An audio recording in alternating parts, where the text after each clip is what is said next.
I think we have our technical issues resolved, so, all right.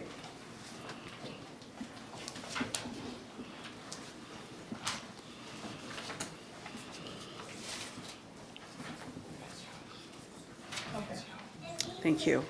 Welcome to the November 7th meeting of the Everett Planning Commission. Kathy, would you please take the roll? Chair Chatters, Here. Commissioner Zelinski, Here. Commissioner Yanasak, Here. Commissioner Finch, Here. Commissioner Ballard, Here. Commissioner Lark. Here. Thank you. Thank you. Commissioner Zelinski, would you read the land acknowledgement for us, please? Yes, Madam Chair, I'd be pleased to. The Everett Planning Commission, which wishes to acknowledge the original inhabitants of this place, the Chahubis people, and their successors, the Tulalip tribes. Since time immemorial, they have hunted, fished, gathered on, and taken care of these lands and waters. We respect their sovereignty, their right to self-determination, and honor their sacred spiritual connection with the land and water. We will strive to be honest about our past mistakes and bring about a future that includes their people, stories, and voices to form a more just and equitable society. Thank you, Commissioner Zelinski. Okay, have we had an opportunity to review the minutes from the October 17th meeting? Do I hear a motion to approve? So moved. Thank you. Second. Thank you. Kathy, when you're ready, would you please take the roll? Commissioner Lark, Abstain. Commissioner Sullivan, Abstain. Commissioner Ballard, Yes. Commissioner Finch, Yes. Commissioner Yanasak, Yes. Commissioner Zelinski, Yes? Chair Chatters. Yes, thank you. We have an opportunity for reports from commissioners. Commissioners, do you have any reports this evening? Okay, thank you. Then we'll turn it over to staff for comments. Thank you, Chair Chatters, members of the Planning Commission. I'm York Stevens-Wajda, Planning Director for the city. A couple roundup of staff comments this evening. First, I want to direct your attention to a flyer, should be at your places, a holiday celebration for board and commission members. I cannot even express how appreciative I am and the city is for your service and the time that you take out of many Tuesday evenings and the time to review sometimes lengthy packets.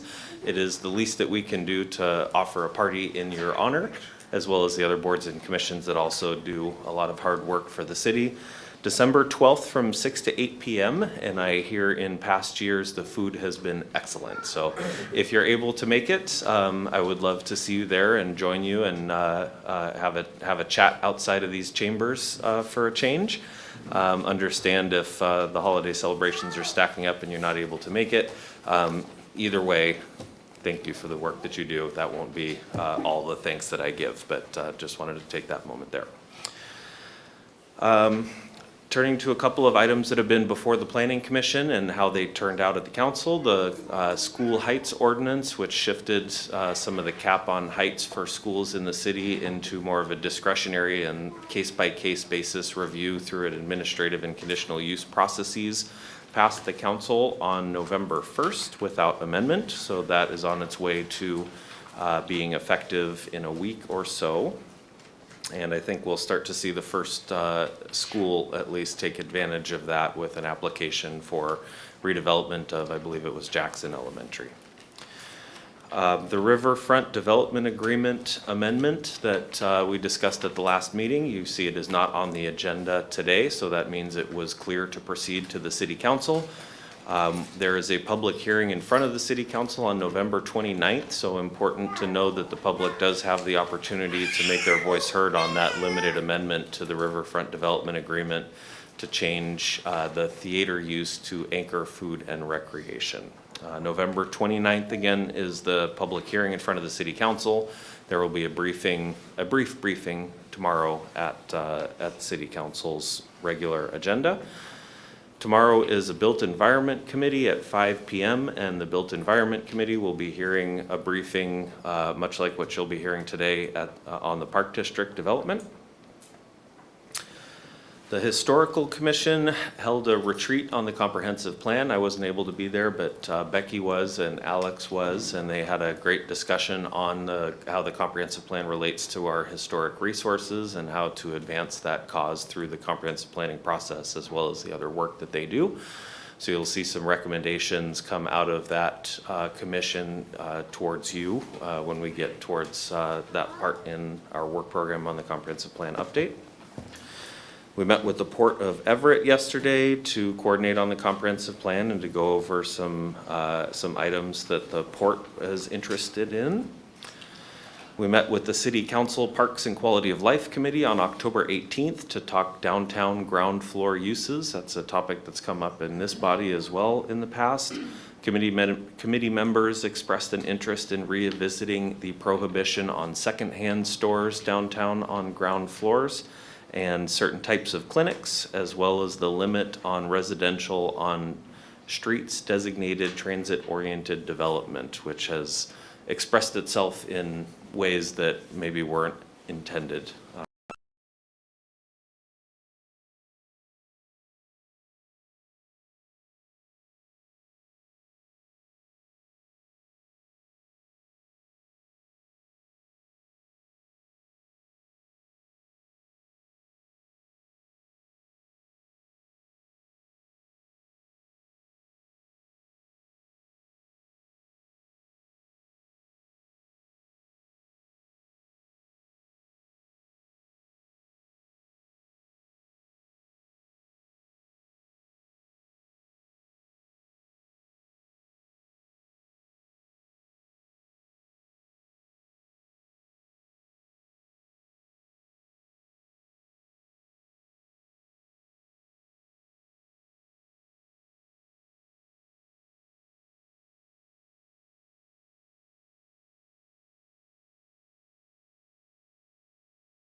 Update, but that may be the case, so we'll keep a close eye on it and may give you some updates as the legislative session progresses there. That's it for staff comments today. Thank you. We now have an opportunity for public comment. To those of you joining us remotely, please mute your microphone. If you're calling in, mute your phone by pressing *6. At each opportunity for public comment, I'll ask if anyone wants to speak. If you are participating remotely and would like to provide comment, unmute your microphone or press *6 on your phone. Please provide your name for the record, and when you're done, please mute again. If you are in attendance and would like to comment, please fill out a speaker sign-in sheet located on the table by the door. And we do have a few speakers who have signed in, and so I'd like to call you folks up to speak if you would like. The first person I have is Becca. Is it Becca Moeni? It's Moyai. Moyai, thank you. Hi, looks like you know this already. And you can turn on the mic, and if you wouldn't mind stating your name for the record. Yes, ma'am. My name is Rebecca Moyai.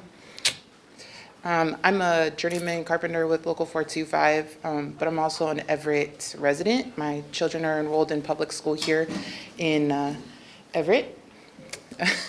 I've lived here in Everett for about 3 years. I've gone through the NWCI apprenticeship program out of Burlington with the Local 425. Previously was Local 70 when I joined.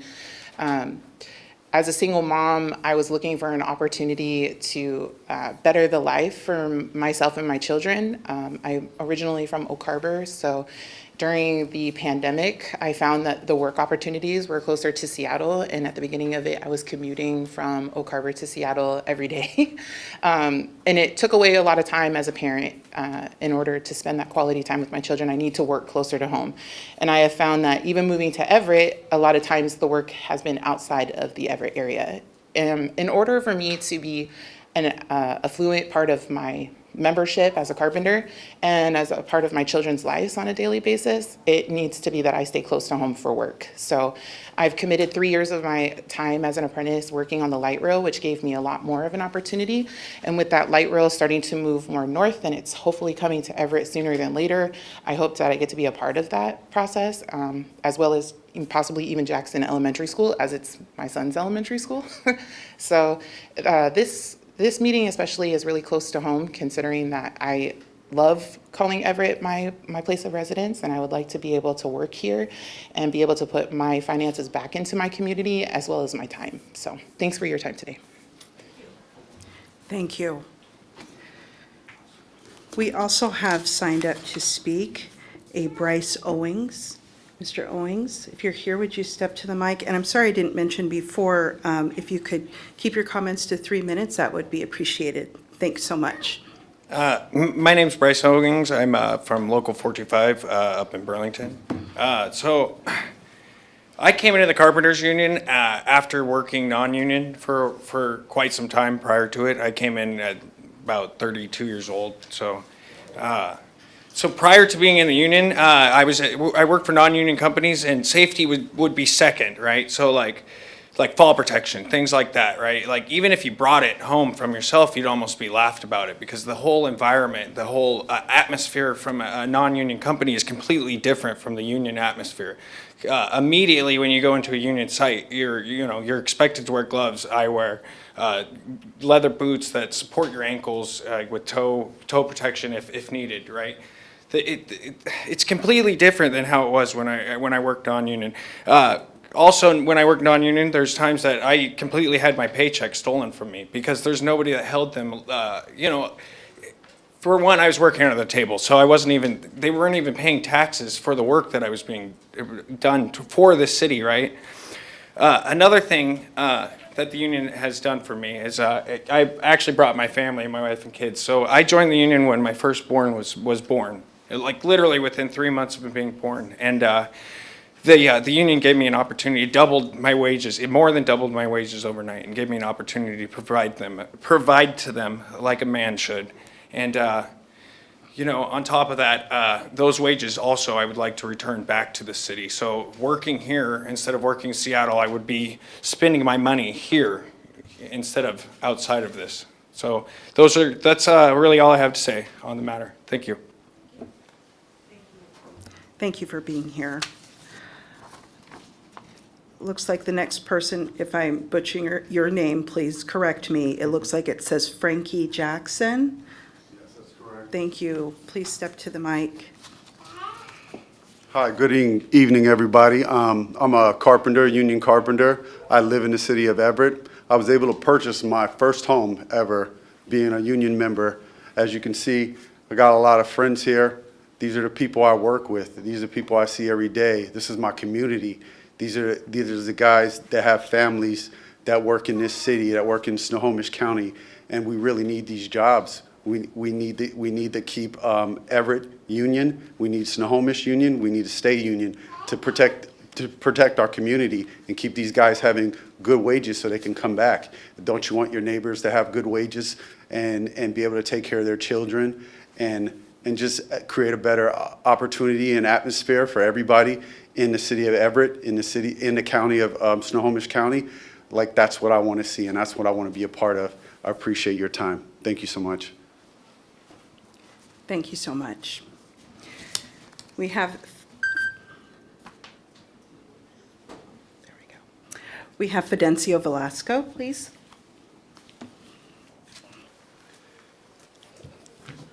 Good evening, Everett Planning Commission. My name is Fidencio Velasco, and in March of 2003, 20 years ago, my life changed.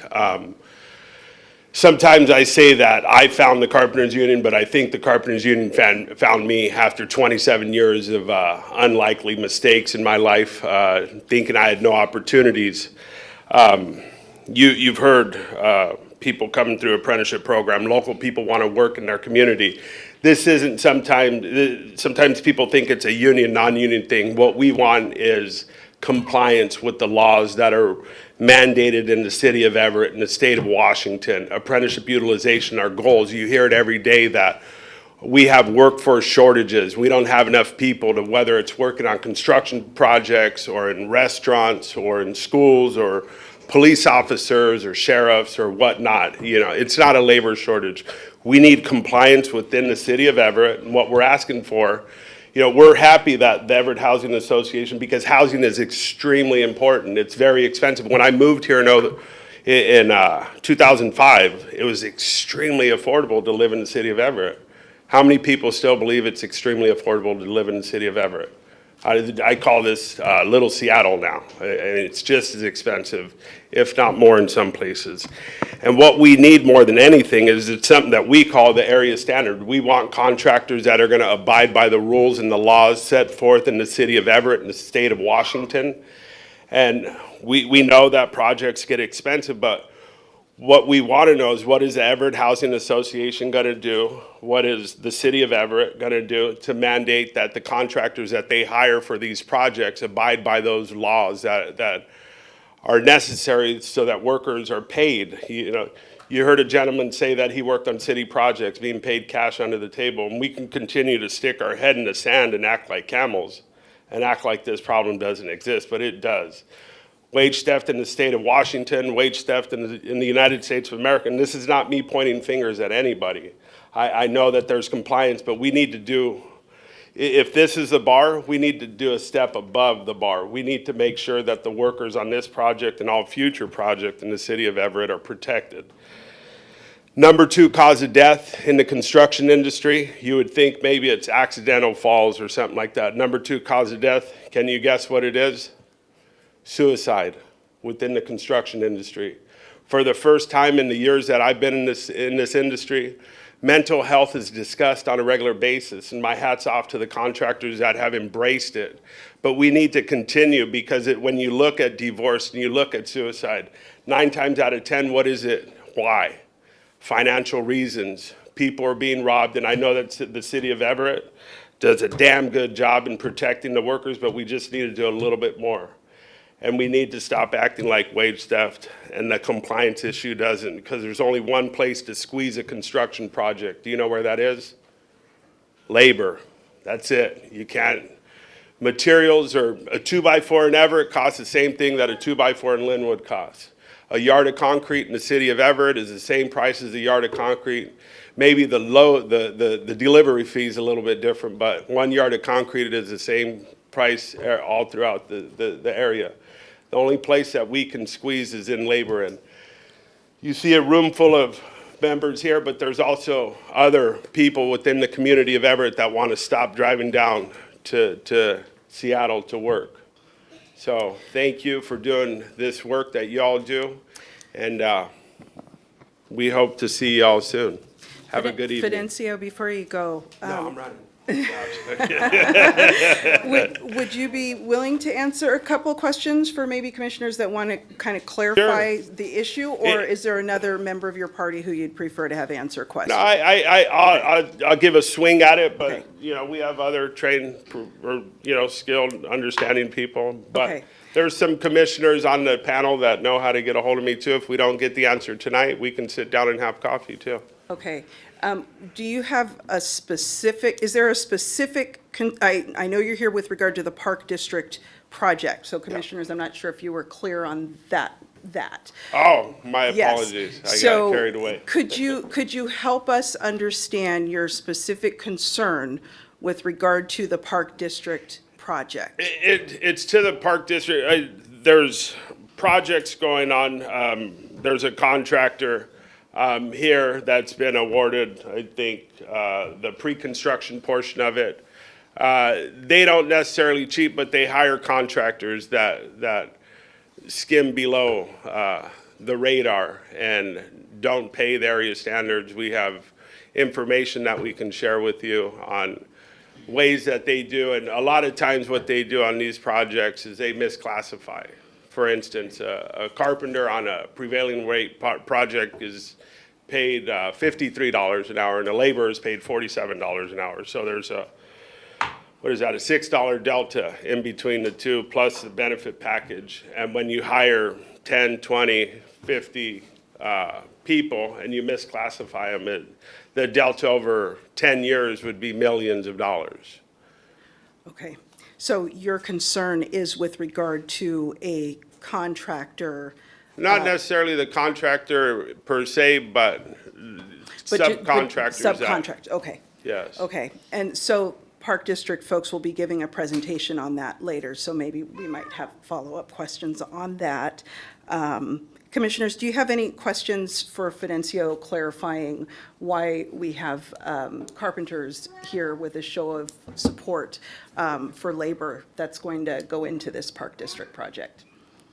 No questions, but I do appreciate the testimony tonight, and in solidarity. I think the vest that's a key move, I think, to show that you guys are united. This is a volunteer advisory commission, so we're not electeds. We're volunteering our time, and frankly, they don't always listen to us anyway. So I think what you're doing is great, and it's been good practice for you, but I would recommend that at some point, when this project does go to the city council, that might be the appropriate venue to make your voice really heard. Our overall objective is to get as many people to understand the situation, whether it's in our focus is the construction industry, but wage theft and misclassification happens in all industries. And our goal is to make wage theft in the state of Washington, but across the United States, a criminal offense. You can walk in a Best Buy, steal a TV, and you go to jail. But if you knowingly steal wages from an employee, you get a slap on the wrist and don't do it again. We want to make it criminal. That's our goal. Commissioner Lark. I just had a quick question for clarification.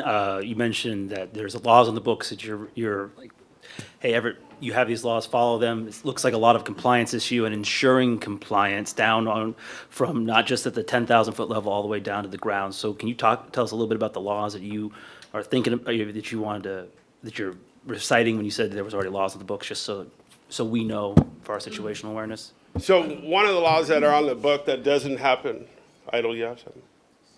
Okay. Idle Brunswick with the Western States Regional Council of Carpenters. Thank you, Council, for allowing us to come and visit and speak on these issues. So just to circle back a little bit, so W.G. Clark knows what they're doing. It's a prevailing wage project. If it comes down and labor is the same cost, we're more productive, we train our individuals. How are we being beat by contractors who are using more man hours for the project, but you're supposed to be paying the same cost? The math doesn't math, right? If it's a level playing field, we should have a fair shot, and the bidding opportunities aren't fair. So they're cheating. We know this. And they know a system that they use subcontractors to cheat that are gonna either cook the books on the CPRs, because the intent, all they have to do is list what they're gonna do, and it's automated. So if you hit the numbers correct on your intents, you're gonna get an opportunity to bid that work. Doesn't mean you have to follow through with what you put on your intent. That's the issue. There's no mechanism to catch the contractors when they do get on these projects and cheat the workforce. But with that, some laws that are in place in other areas to try and mitigate this is GC responsibility language. So that the general contractor is responsible for all of their subcontractor shortfalls on their project. So if you cheat your workers $148,000 in wages, the general contractor is the one that has to pick up that bill. And if the general contractor says, I'm not doing it, the end user picks up that bill. So that the end user has to use responsible contractors, not bad actors and not cheaters. The other one would be subcontractor disclosure. So if a general contractor is awarded a project, they have to disclose who their subcontractors are before they're on site. And then the owner and the end user have to verify that they don't have any wage theft violations or workers' comp violations before being on site. So you're vetting who's going to be building your community. Thank you. And yes, we are not the city council. We are an advisory body to the city council, but this is the people's house. And anytime you want to raise visibility or awareness around an issue impacting the people, it is absolutely appropriate for you to come here and speak about it. So thank you for being here. Thank you all for being here. Yes, thank you. And our ask is that you, and I'm sorry, I said council instead of commission, make a recommendation to the city council to put in some sort of mechanism that is gonna enforce compliance and area standards so that the individuals that are building that community, one, can live in that community, afford to live in that community, right? It's low-income housing isn't low-income housing if you can't even afford to live there. It's a shame. But you have a voice, you have the ability to make a recommendation, and that's what we're asking. Thank you. Thank you. Any additional questions, commissioners? I was just going to say thank you for the promotion from commission to council, so, thank you very much for that. Right. You got my vote. Let's just fix it together. Thank you. We also have signed up to speak Ryan Weber. Ryan, would you like to speak now, or would you like to wait until after the Park District has made their presentation? I can speak now. Okay. All right. Yeah, I mean, I'm generally in favor of this project. I'm happy to see all the labor here as well. Ready to see the union carpenters getting to work. We're all aware of the shortage of affordable housing. We've also seen what can happen when too much housing is clustered in an area with inadequate services. So that is why it's so important that we get this PDO right. The area already has suffered from a critical shortage of youth, children, and senior services for decades. We cannot expect youth and families to travel downtown to access services like the library or the Y south of 41st. Residents in Delta are left with nowhere to go and nothing to do. We need a youth center, not a youth jail, in the neighborhood so that youth have a safe place to go after school. We need a library so that families, seniors, and kids have something to do on cold, rainy days and establish reading and learning as part of the community that has not had this access in the past. I've been part of bringing community partners together to make this a thriving community. Potential partners range from the Shack to Village Theater, KSER. The plan can work, but we need the city to do its share to make it work by bringing amenities like a library branch to what is already the most densely populated neighborhood in North Everett. In addition, the PDO will require outside-the-box thinking and serve as a model for future development in Everett and Snohomish County. There needs to be safe multimodal pathways, from safe routes to school, pedestrian pathways running through the heart of the development with mixed retail and services. This includes sidewalks on 15th Street, which are currently missing, to connect both service areas on Broadway and East Greenview Drive. We need your help in the Planning Commission to recommend the following mitigations to the Park District PDO. One would be a public library branch, a warm, dry community space to provide access to education, reading, and information, sidewalks on 15th Street to Broadway and East Greenview Drive, street and alley vacation funds, which are being collected, should be sufficient to pay for this. A youth center, which is a safe space after school with access to mentors and tutoring, also including fun events. Maintain Wiggums Hollow Park in its current state. The city must acquire the adjacent property to maintain as part of the park. A gym. Local residents need access to services to build strong, healthy bodies. And also the Boys and Girls Club wetlands, restoration of the wetlands, and a maintenance agreement to convey the property to the Parks Department. Finally, a pedestrian street running through the heart of the development as a mixed-use corridor. I believe that's not currently, there'd have to be changes to zoning to do that, but I would encourage that. We are grateful that childcare and a friendship garden are already part of the plan, in addition to KSER public space to include mixed-use amenities like a cafe and cultural arts. including the Shack or Village Theater may also be on the way. So there's some good things, and there's a lot of challenges that we could use help from the city in achieving. And that's everything. Thank you.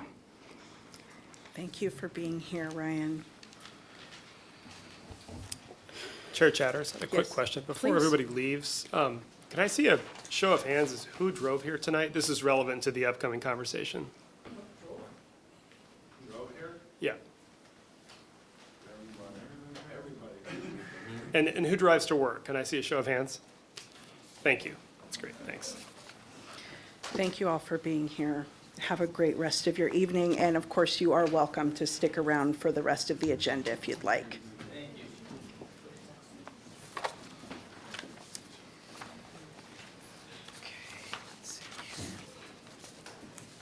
Okay, so we're going to move on to Agenda Item 4A, which is the Everett Housing Authority Park District Project Briefing.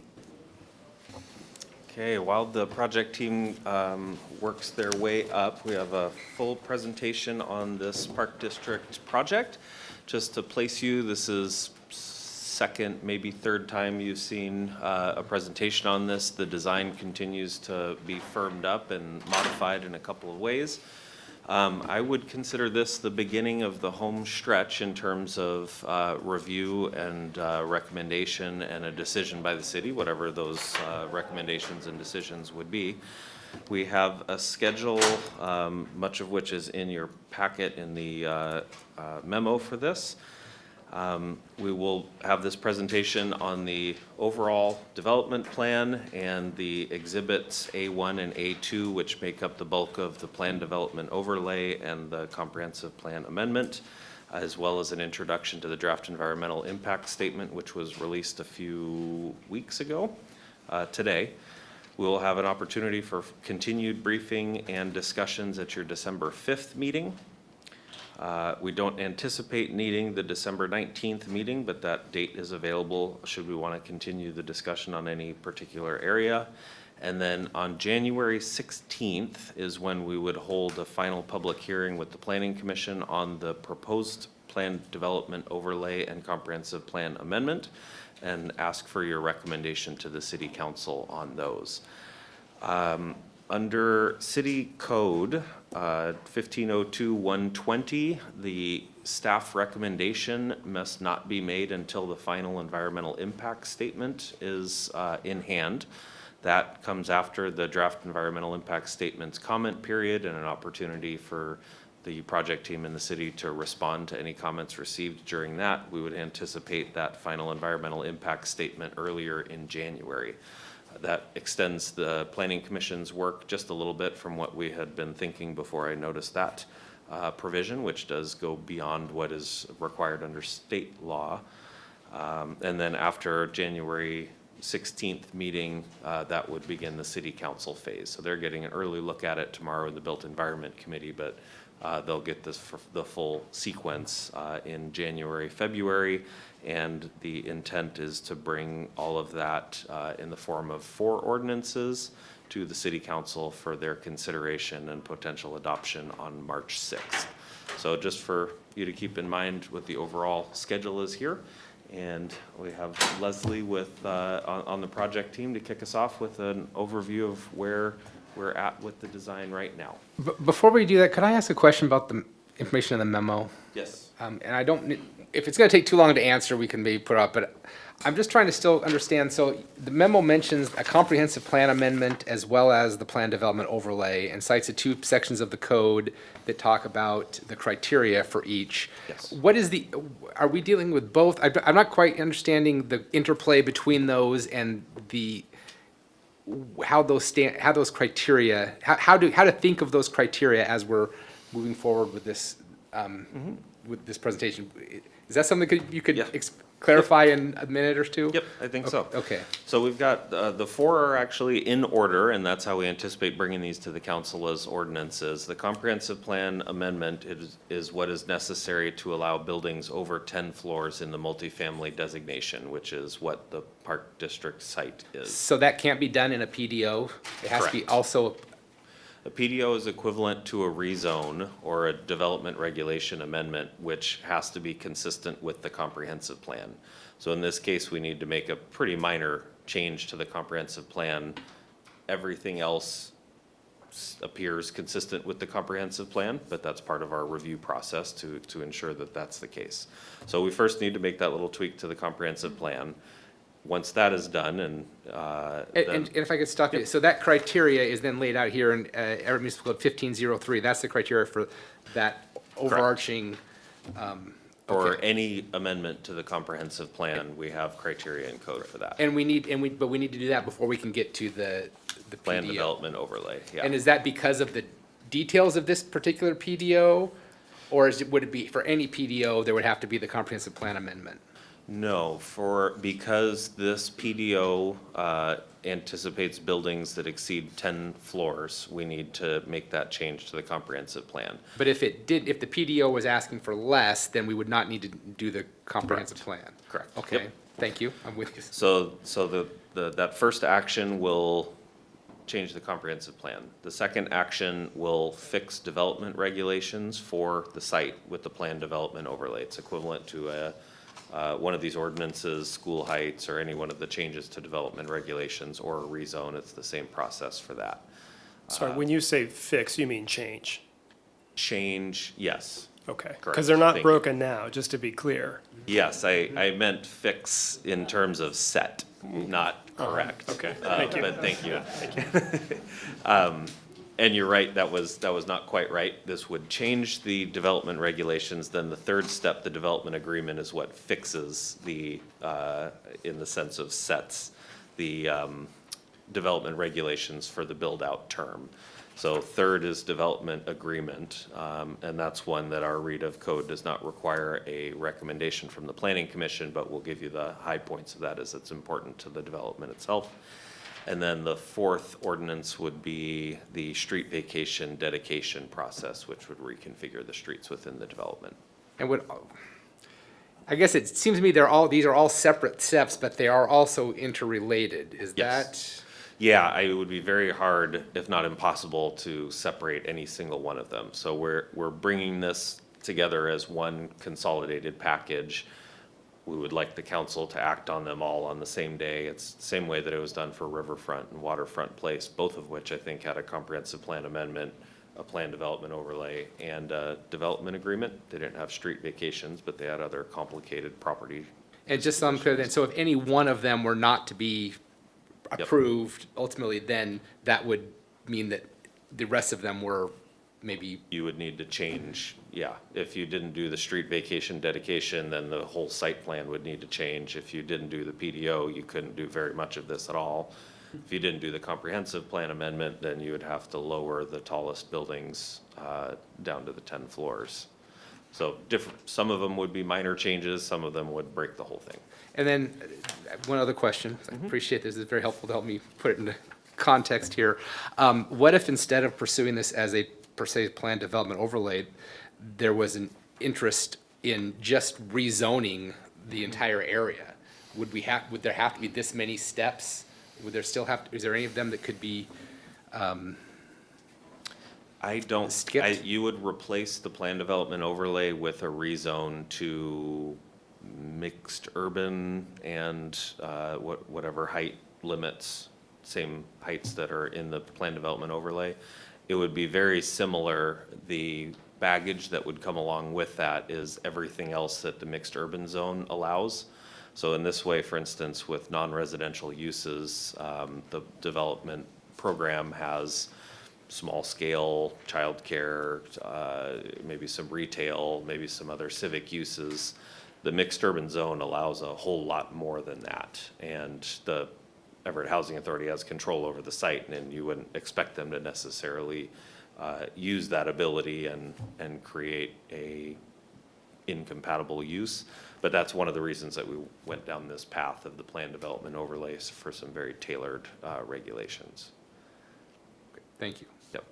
I will say that we are taking notes, and to the extent that some of these regulations or thinking the design guidelines specifically, we've got a pretty talented team of folks on the project team, and where there's departures from code, it could be that city code is on the wrong side of best practices in this case. So we are, and I would ask you to keep all of this in mind too.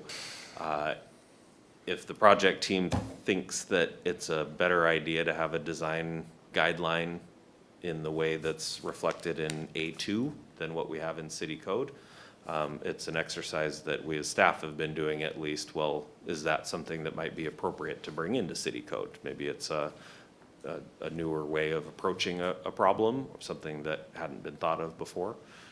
Or otherwise. So some of these may be very specific and only applicable and only the right thing to do in the park district, maybe not even that. Others, maybe that's something that we can bring into citywide regulations.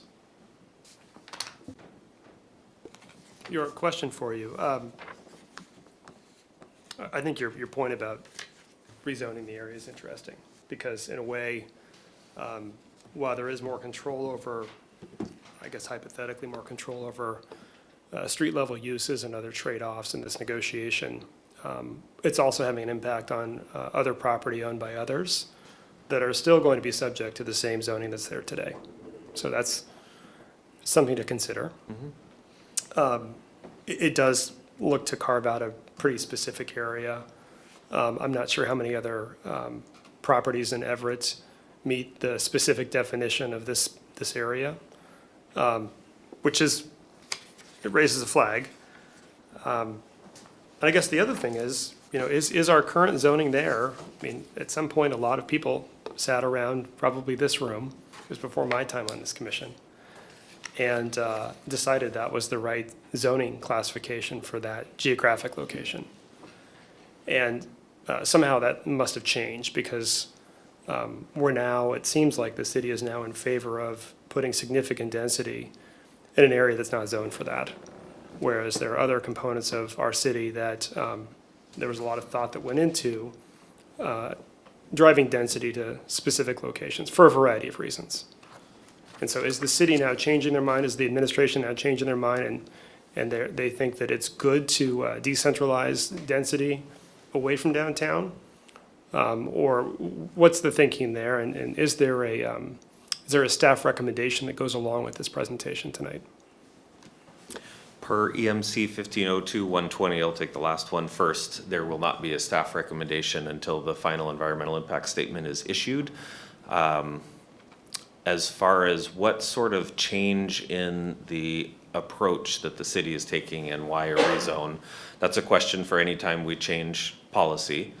I don't have a window into all the thinking that has gone into, I've seen at least 2 iterations of zoning for this site, and it was actually downzoned once in the past. I think both of these actions were decades ago, so it's been a long, long time. Obviously, Baker Heights has existed for 80 years, so not a lot of anticipation that things would change to trigger the city to do a lot of thinking about it. So this is opportunistic. Obviously, Baker Heights reached the end of its lifespan, and the time was there to think about what was next. And EHA took the lead with looking at, with existing zoning, you could rebuild about what was there. No civic uses, no, well, you can see what would be allowed under current zoning in the no action alternative in the environmental impact statement. There's a discussion about what that might look like. I would think that this is seeing an opportunity and looking at the site to see what the best use in our current context. We're borrowing a little bit from, I think, what you'll hear from the project team in a little bit, but the current context is a housing shortage.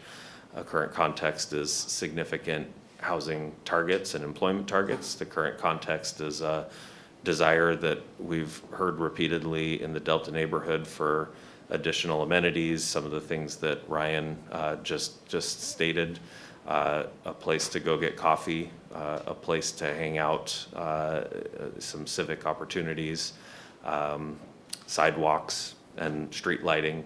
And I think The project team developed a proposal that they felt responded to all of that. So far, I think it's fair to say that, that I look on this favorably. This seems to fit the needs of the city at this time, and that it makes sense to look at it from a master plan perspective. But that's initial reads. So, but let's be clear, sidewalks and street lighting would need to occur in any redevelopment scenario under the existing zoning, correct? Within the site, yes. Yeah. So I think what we're talking about, and all the reasons you talked about this being a good project, I agree with. I still have a fundamental problem with the location. Sure. And we've heard before that the reason that this project's being proposed for this location is because that's the property that they had to play with. And to me, that just doesn't work. Properties get purchased and sold all the time.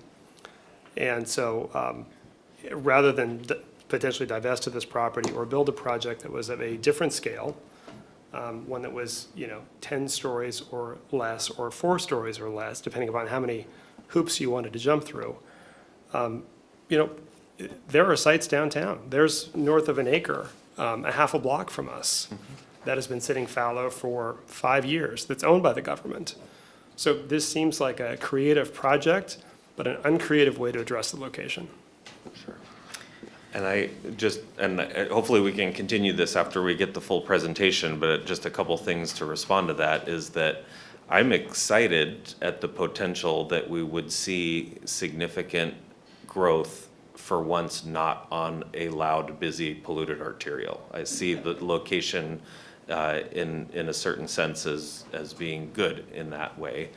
It's also in an area of the city that could use some investment and that is proximate to colleges, hospitals, job centers, and all of that. Is it better than downtown? Hopefully we don't have to compete, and hopefully all of those sites downtown that are developable will see that as well.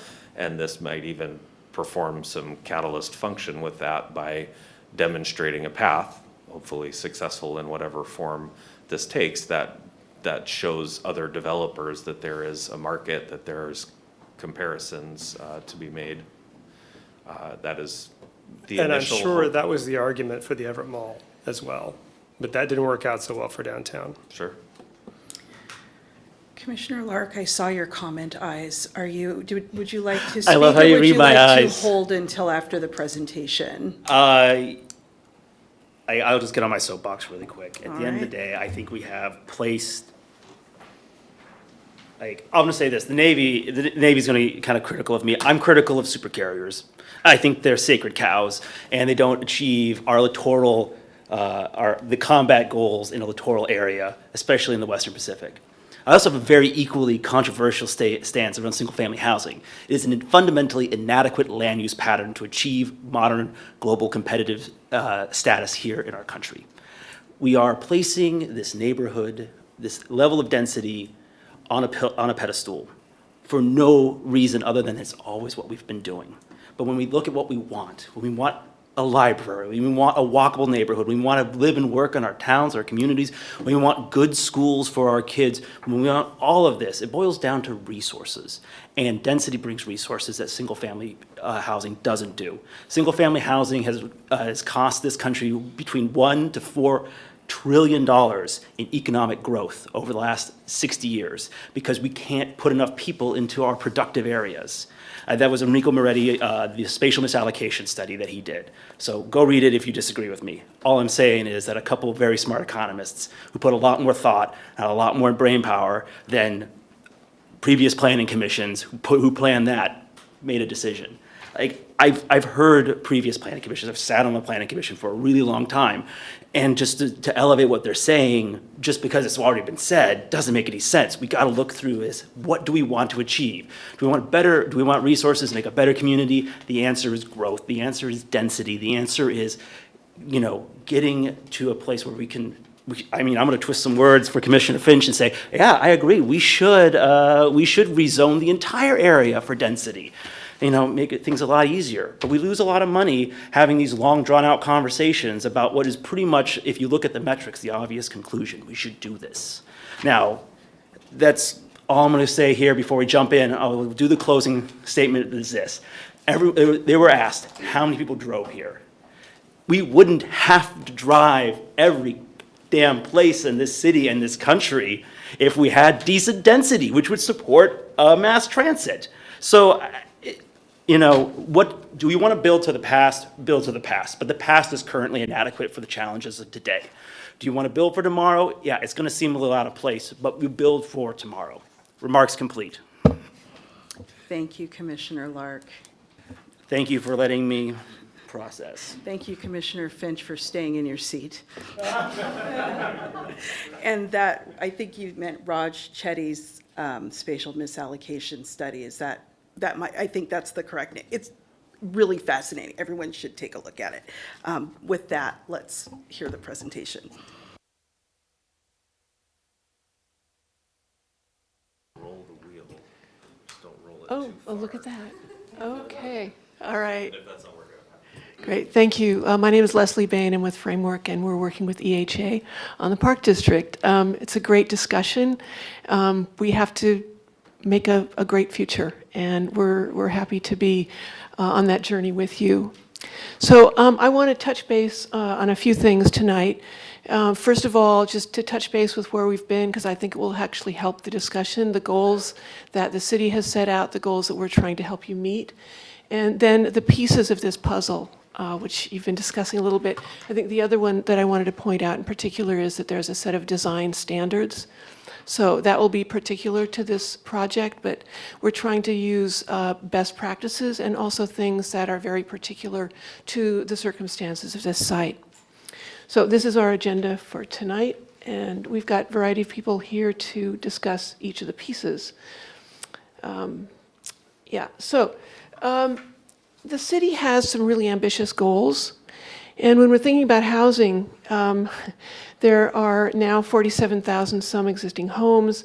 You need another 37,000. So I think what we're hoping to do is help to create a new model that will provide amenity and density that's not just housing, but it's also building communities where there are amenities and that need investment. So that little green house and a half represents the 1,500 homes that we would hope to build with the Park District. So it's a big issue, and we're going to need to have some creative solutions. And I need to roll this the right direction. There we go. The city also has some really big goals for equity. We're hoping to invest in a neighborhood in Delta that needs those things that Ryan was talking about, places for youth, places where you can walk, places that are close to transit, places where you can go get a cup of coffee and where kids have a place to go. And it's a neighborhood of diverse income and background.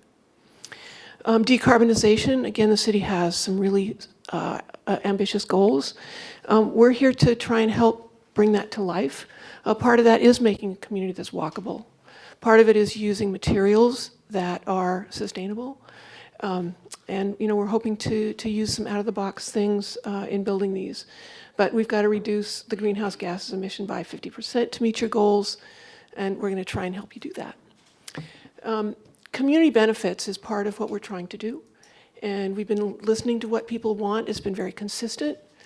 They want a walkable neighborhood. They want this to be integrated into the Delta neighborhood. They want the kinds of amenities that zoning does not currently allow. So it's small retail. It's not going to be a big shopping center, but we're trying to locate that so that it feels inviting to everybody in the neighborhood to come in and share the radio stations, hangout place, daycare. We're keeping the community gardens. So we're trying to keep the things that people have said they wanted and incorporate that through partners into the project. EHA has been doing a lot of work to develop those partnerships, working with KSER, which would have, if you know, the down in Seattle, the KEXP space is a community space, childcare, hopefully an art center, talking to the library, and as Ryan said, we'll need everybody's help to try and make these partnerships come to life. Decarbonization, we're hoping that we can get some sustainable materials, including the mass timber. Parks, community gardens, so having the density but also a connection to nature. These are kind of the neighborhoods of the future. I think it's just slow because it's a big file. So I just want to touch base with you on the plan as it's laid out. We've shown it to you before. Yeah, this is the big team of experts in all fields. Collectively, we've done a lot of the great work around the region, and we hope to bring it here. So you've seen this before, but I think it's important just to go through, and I don't know if there's a pointer, but if there isn't. What we've tried to do is have green edges. We've had walkable 12 and walkable poplar. Those are safe routes to. Okay, I get it. Yeah, for the TV. Okay. Poplar and 12 as very walkable routes to school and routes to transit. We've got a large park in the center. And we've looked at a lot of ways that this could be developed. And by making the higher buildings, we can have a real signature park, a real active park in the center that's open to everybody.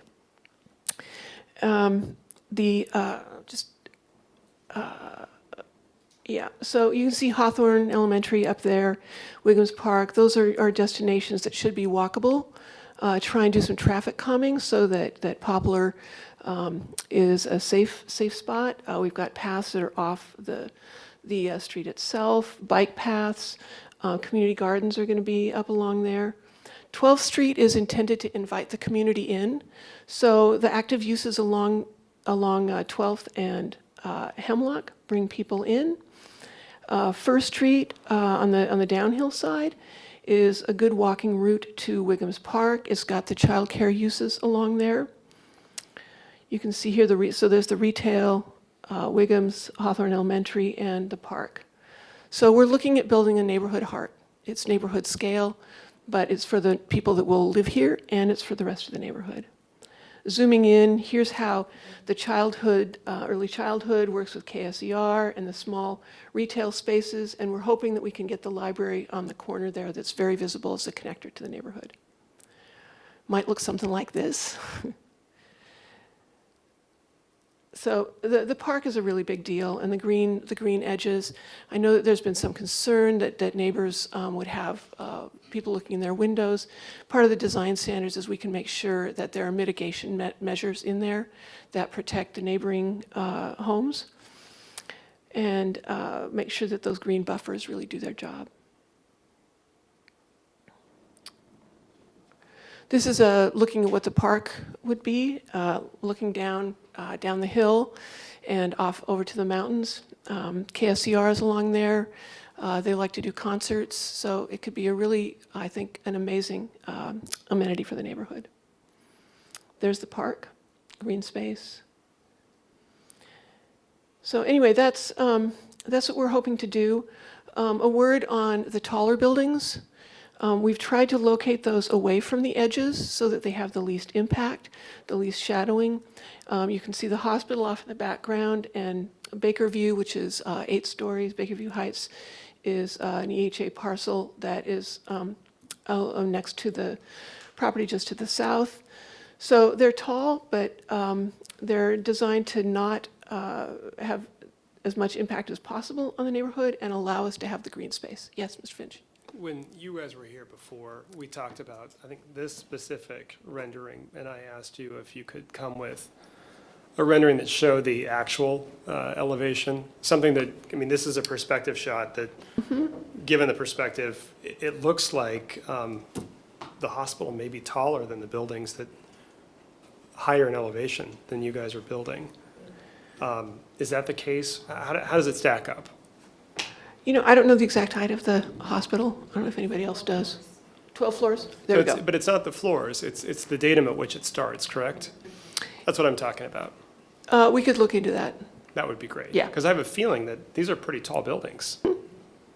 Yeah, especially given the topography. Yeah, they're 12 stories. Yeah, but it does allow us, to get the park. So we've looked at it at other ways too, where we kept to where the zoning is at the 4 stories, and it just is pretty much all building. So I'm going to turn it over to my colleagues to talk about the different pieces of the entitlement. I just wanted to ground you in the context to remember where we were and really the basis of the design. Thanks.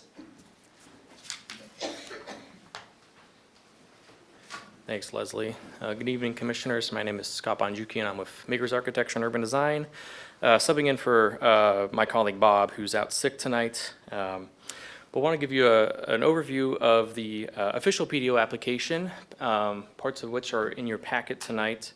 Kind of give you a rundown of all the details that are in there, and I'll be around for questions. Since there's a lot of details, we officially submitted the application for a PDO in August, and we gave city staff about 3 months to review, and we had some good discussions and some refinements to a few pieces, namely on zoning and design standards. And as you can see, there's a lot of pieces in here, a lot of documents, but some of the key elements are Exhibit A1, which is the code modifications, and I'll cover some of those components on the next slide. Exhibit A2 is the architectural and site design standards, which we'll also get into. Exhibit A5 is a comprehensive plan amendment application. There's a number of other supporting documents with technical reports, including a parking analysis and a geotechnical analysis. Exhibit B is site information with things like the existing zoning and some photographs of the existing site. And Exhibit C is the development plan, which consists of architectural site plans and civil drawings covering landscape architecture, civil, and site planning and right-of-way. And Scott, just a moment, if we could pause on this. So in your packets this week, or tonight, you have exhibits A1 and A2. Those are the controlling documents. That is what is going to set the actual regulations. You do not have the rest of those. I will get you the rest of those before the next meeting because there's a lot of information in there to support the proposal.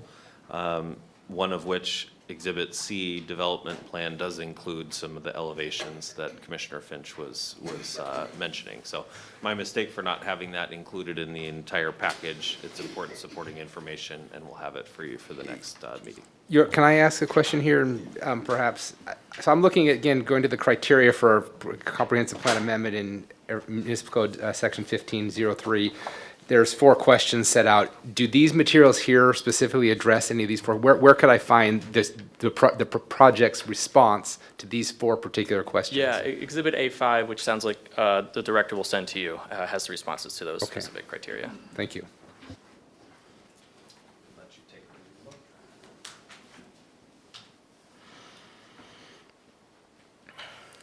All right, so we'll dive a little bit into parts of Exhibit A1. So there's a lot in there, and I just wanted to highlight some of the key ones. The big one is the change to allow a modest mix of commercial uses on the site. Currently in the UR3 zone, no commercial uses are allowed except for daycare centers. We're proposing to allow, basically to mimic the neighborhood business zone, so allow kind of a light mix of food, retail, office, and other kind of entertainment and medical clinics and types of uses like that. We're also proposing to add some much-needed flexibility to the minimum setbacks. The minimum 20-foot setback in the zone really doesn't work well for the property, and we're suggesting to address that more on a building-by-building basis with different types of front setback requirements for residential versus commercial ground floors. And since the site is fairly large and EHA controls the entire site, which is a little bit unusual to like an infill development, the typical side and rear setbacks aren't really applicable. So we suggest adjustments to those while still allowing a little bit of transitional areas on the edge of the site.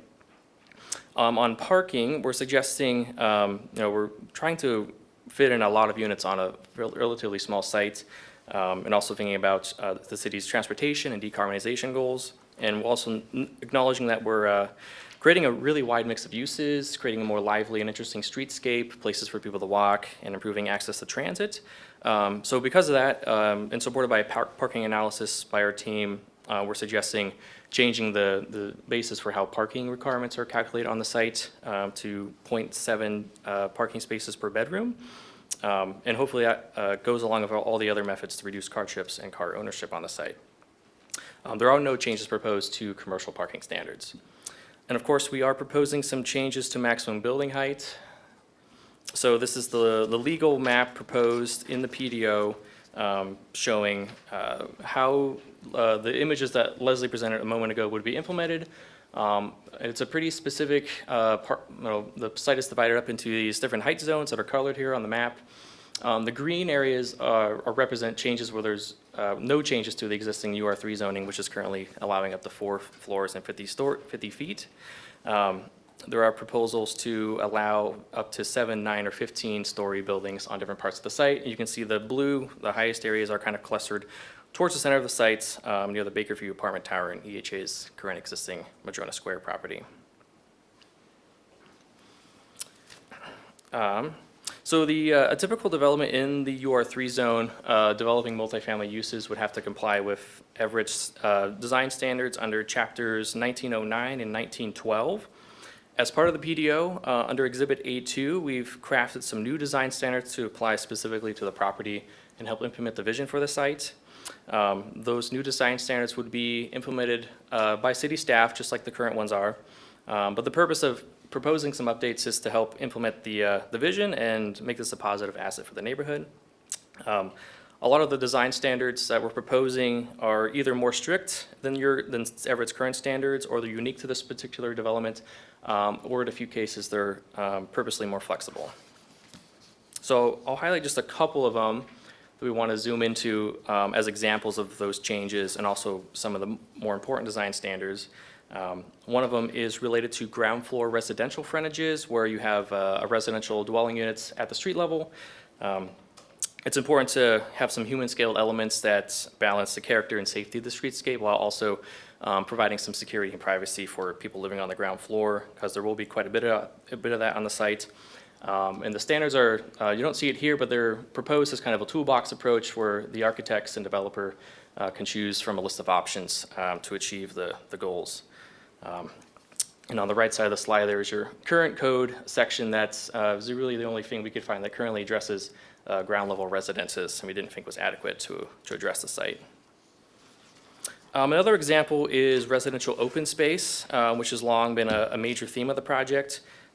We are not proposing any changes to the required residential outdoor and common areas required, which are in the table there, required on a square footage basis depending on the size of the unit. So that's staying the same, and assuming we have 1,500 dwelling units and a mix of types, we're looking at about 90,000 square feet of open or outdoor and common area that will be required. The major park space in the middle of the site alone will be about 70,000 square feet. That's accessible to both residents and the public, which is not typical for these kind of uses that are created from the code. And adding to that mix will be other internal courtyards, balconies, rooftop terraces, private ground level spaces, and other spaces for the residents. So just York mentioned a little bit on the process. We're at about the 16-month mark, and we're squarely in the middle of the entitlements review period in the orange bar there. We assume we'll have a few more planning commission and city council meetings over the next few months as we work through these entitlements. So we've talked about the comprehensive plan amendment, which is also under the purview of the commission. And the city council will review proposals between the EHA team and city staff team on the development agreement, which is currently being discussed. And likewise on the street vacation dedication, which we're proposing to submit an application for that shortly. And next, Gretchen on our team will provide an update on the environmental impact statement. Can I ask you a question? Yes. Going to these, and I'll say, I mean, I love this stuff. I love the stuff you're proposing here. My question kind of goes to this. Maybe this is a little beyond what you're saying, but if all of these proposed changes are good for this 16 acres, would they not also be great for the surrounding 6 square miles or 16 square miles? You know, so I guess, and this is the kind of the concern I'm having about the whole thing, and maybe direct this at staff too, is why are we doing this as a PDO when these are great ideas that need to be applied across the city? Because essentially, in order for us to be able to approve this consistent with the code, we have to find that circumstances have changed and that the assumptions that went into the current zoning were erroneous and no longer apply. And if that's the case, then why are we not engaged in a larger process like we did with the Metro Everett? Or why don't we just apply Metro Everett and make this the new Metro Everett area? And I guess that's where I'm kind of struggling with the whole idea of a PDO anyway. I mean, it's great, but let's just do, let's not do it here, let's do it across the city. Yes. So why are we not? Yes. I So, love- I so love that, I the guess that's call my for that's my concern consistency. about the Yeah. PDO and whether or not you think that these changes are so unique to this site, or if you do think that they would have more general applicability across the city. It's a good question. We're certainly working within the framework and the options we have to us to achieve this path right now. But, we've talked to York about some of those kind of maybe pieces that could be copied to other pieces of the city, and we're happy to talk about that if there's ways we can work on that. Yeah, that is the approach that we're taking with this. I'm listening and learning throughout this process to the design team, and some of these aspects are unique to the site and unique to the context that it's in. Others are best practices that probably should be brought into the code for similar sited development throughout the city. Yes. So I think that's absolutely on the right track. The circumstances changed one, just because you mentioned that as one of the criterias for the comprehensive plan one, but for the rest of the plan development overlay, by approving specific development standards for a specific piece of property does not necessarily have to imply that the development regulations were broken. It can just be the right regulations for this project in this site, and the other regulations that are more broadly applicable can still be the right ones. I think in this case, we have a blend of all three. There are some that are only because this is on the Baker Heights site in the neighborhood context that it's at, and there are some that are probably we should bring into the rest of the development regulations, and staff will look and keep that in mind, and for when we get to the comprehensive plan update, and staff will bring you a list of those. And I guess what I would also say too, to the design, for your purposes, I guess something that comes to my mind that I'm kind of concerned about, frankly, is one of the stated goals of this was, you talked about integration. And to me, it doesn't integrate if it stops at, if these policies stop at the borders of this 16-acre site. That's anti-integration. That is, we're building a little clustered island. And we've had that conversation before about island versus anchor. And to me, that is the definition of an island.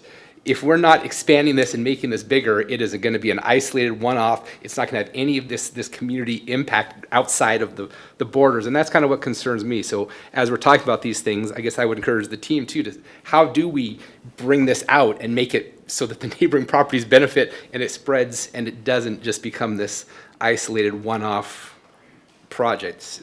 So that, if we could hear more about that moving forward too, I would very much appreciate that. I love how you're thinking, Commissioner Yanisek, because I think the call for consistency is necessary.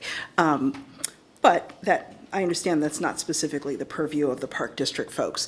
Commissioner Lark, if you'd like to briefly make your comment, and then let's move forward with this presentation. I mean, I just had a quick question. Like, going back to one of the things that we, as a planning commission, sought to do to make development easier was to break down barriers and the permitting process and the review process to streamline getting from the concept to the implementation and execution of that.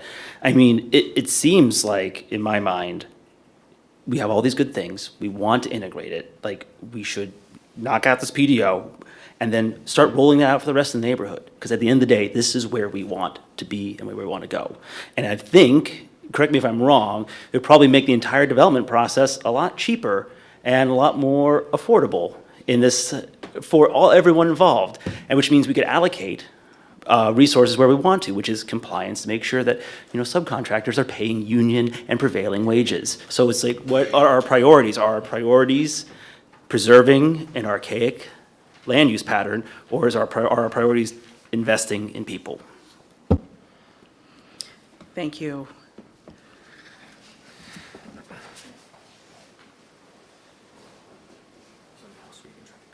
Can't help myself. While we're switching microphones here, just a quick bit on the island and metaphor there. There are different contexts on basically every direction that you go from this site. So there's Madrona Square and other EHA properties that are pretty significant and intense, and in some cases brand new to the south of the site. There's a wetland complex that is completely forested and green to the west of the site. There is single-family and duplexes and legacy development to the east of the site, and there is a green space, park, open space, and schools institutional uses to the north of the site. So it's important to know that it is not like a uniform thing that this is going to be in the middle of. It is in the middle of a diverse urban environment that changes every direction that you walk. And then the second piece is that we are in the middle of a periodic update where we're looking at some alternatives that are going to change some of the small scale things like development regulations and design standards, but also bring some of that more urban context farther from Broadway and bring it to the doorstep, connecting some of the college areas to here. So that's, the Park District is gonna finish this process before we're done with the comprehensive plan update, but we're changing a lot at the same time in a way that hopefully will be complementary and create a cohesive and well-functioning neighborhood in Delta. Okay, well, I'm Gretchen Bruner, and I'm with EA Engineering at the planning group with EA, and we're managing preparation of the environmental impact statement under the direction of City of Everett Planning Department. And as Yorick said, we very recently, on October 25th, issued the draft EIS for the Park District for public comment. In the draft EIS, we included detailed analysis of 2 action alternatives and 1 no action alternative.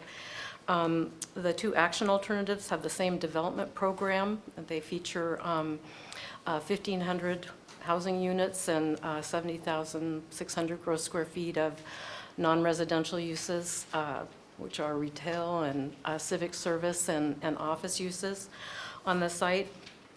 The main difference between the alternatives, we have a design alternative, and the proposed action as the 2 action alternatives are the number of buildings, the building heights, and the amount of open space. Those are the chief differences. The proposed action features 15 buildings that are up to 15 stories high, and has a large open space or park area in the middle of the site that is publicly accessible. The design alternative assumes shorter buildings, up to 10 stories in height, but there's more of them to be able to get the same amount of units. And so in doing that, the park area disappears, or the large park area. There is open space, but not condensed. For the no action alternative, we studied what would likely happen on the site if the proposed action didn't proceed, which is what is allowed by SEPA. And what we studied was development under existing zoning. And we calculated that this would yield about 458 residential units in buildings about 4 stories high, and no non-residential uses. I'm not moving the slides, sorry about that. So those are the alternatives, proposed action, design alternative, and no action alternative. And we prepared a full scope EIS with you know, a broad spectrum of elements of the natural and built environment studied in the document. And just to summarize the overall findings of the EIS, we determined that the project it's a large project, it's an intensive project, and it's going to result in impacts, but those impacts can be mitigated with legally required mitigation measures, as well as mitigation measures that are incorporated into the project. And to provide a couple of examples in key areas, we looked at aesthetics and transportation. And to kind of give you a briefing of what we found for those elements, for aesthetics, we analyzed the height, bulk, and scale impacts of the project on surrounding areas. And we used plans, massing diagrams, cross-sections, and view studies, all of which are in the draft EIS. And I think you all have hard copies of the document. Okay, so you will be able to see the actual illustrations of those, and some of the diagrams are in the appendices because there are quite a lot, but most are in the actual aesthetic section. And the analysis determined that, as intensive as the development is, many of the impacts can be mitigated, including by the proposed layout of uses. I think Leslie talked about, and Scott both talked about where the buildings are going to be located, centrally and to the south adjacent to Madrona Square, as well as the proposed open spaces and setbacks, landscaping, and the design standards that are going to be implemented for the project. Another key element that we analyzed was transportation, and we analyzed the transportation impacts of the project comprehensively in the document, including vehicular and non-vehicular traffic, parking, transit, safety, and construction impacts. And the transportation analysis actually informed the design of the site's new streets, including the vacation of existing streets and dedication of new streets, as well as the provision of extensive pedestrian and bicycle network. And beyond the site, the existing transportation system was determined to have adequate capacity to be able to handle the increased traffic from the project. And of note, the project will be subject to the city's traffic impact mitigation fees and will implement a number of measures to reduce the actual project trips and the parking. So in terms of the EIS schedule, we just released the draft EIS in late October. We're in the middle of a 30-day public comment period, and which will end on November 27th. And during this comment period, we're going to have an in-person open house or public meeting where we will provide information on the project and the EIS process and provide another opportunity for public comment. After the public comment period is over, we'll prepare a final EIS, and that document will answer or respond to comments on the draft EIS and clarify anything on the alternatives or analysis in the document. And together, the draft EIS and the final EIS will be decision-making tools for the city in their making decisions on the actual project. And so I'm excited to talk with you about the analysis and any questions you might have, but I do need to let you know that these can't be considered formal comments on the draft EIS, and so if you do want to make those, there's 4 different ways that are identified in the draft EIS, and those are via email, conventional mail, at the public meeting, and through the portal that's on the city's website. So with that. Gretchen, I have a question about, you talked about it's open for public comment right now, and there's going to be some sort of, I guess I'm wondering about input from neighbors. Could you describe more in detail exactly where you're going to have this meeting, what it's going to look like, what kind of notice is going to be given? How are people going to know? I mean, I know that we did have this meeting tonight. We've got a couple people commented, but I guess I'm a little concerned that the comment talks about it asking what's going to happen, and it's talking about the person here wants to put a parking lot. This is not a parking lot. So it sounds to me like at least this individual was aware enough to write into the planning commission, but apparently completely clueless as to what's going on. I guess I'm concerned, are neighbors aware of this, and are they really giving meaningful input? Well, there's, and maybe York can speak to the notification process, but, there was a very robust notification process for the draft EIS. The public meeting is going to be another opportunity for the public to learn more about the project and the SEPA process, and it's going to be held in a kind of an open house format where there'll be a presentation on the project and the process and how you comment. And will that be near the site so people can? It's going to be at Baker Heights in a large conference room there. And so there'll be boards up, and there'll be a presentation, and then there'll be opportunities for both. There'll be a court reporter that can take verbal comments if people feel more comfortable that way, and then there'll also be comment forms. And so, there's a lot of different ways that people can comment, and that was, part of the design was to, to make it very visible. You do have to read the document to some extent. Right. And I guess that's unfortunately. kind of what I was going to get Yeah. at is I know it's one thing to put it out there and give people an opportunity, but Right. to actually have people come and participate and give meaningful comment, I know for me, something I would, it would be very disappointing to me in this position here if I was told, oh yeah, we had this process, 3 people showed up and this is what they said. That's going to, I guess that would be kind of a red flag for me and I would be very concerned about ability to move forward. So I would just ask, if you could do whatever has to do to actually get people showing up, even if it's going canvassing door to door, I think I need to hear, and I would think the fellow commissioners really going to need to hear what the neighbors think about this. So Yep. to put that out there. Can we, I was just going to ask if we could pause and have you address how the public has been notified and what kind of outreach processes we've seen? Yes, so we are definitely trying to get the word out. Earlier this year, during the scoping process, we mailed notice to, and we don't do that for many projects, but we mailed notice to every address within a quarter mile of the site, and we posted boards on the site. Just for this process, for issuance of the draft environmental impact statement, we have a distribution list for all SEPA documents, and we have a distribution list of folks who have expressed interest in this project specifically, so they all received emailed or mailed notices of availability of the DEIS, as well as the ways to comment in the public meeting.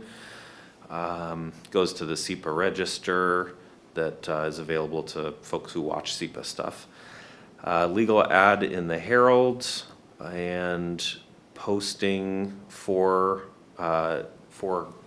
boards on site.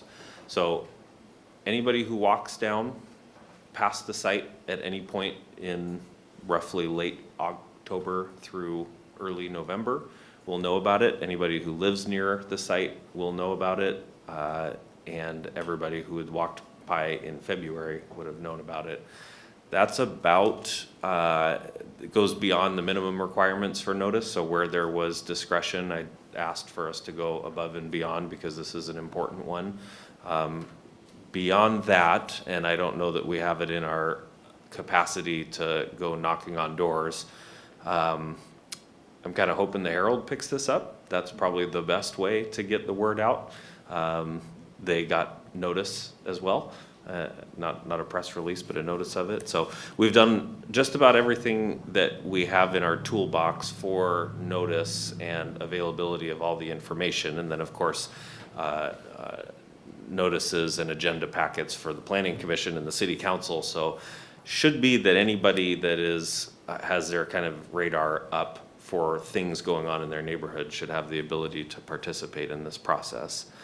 Beyond that, as far as people taking us up on it, that is the perennial struggle, although usually that is with longer range, more fuzzy projects, and this one is a short range and defined one. Commissioner Lark? Yeah, Commissioner McKenzie, we haven't, Commissioner Sullivan, we have not heard from you. That's okay. Did the Council of Neighborhoods get the information? Okay. Yes. The Delta neighborhood? Okay. Council of Neighborhoods is in that distribution list, yeah. Okay, now Commissioner Lark. I just want to confirm, we always used to make fun of a coworker of mine who always asks this question, but will there be QR codes on all the sign postage to allow for digital access to this information, or will there be a website for that?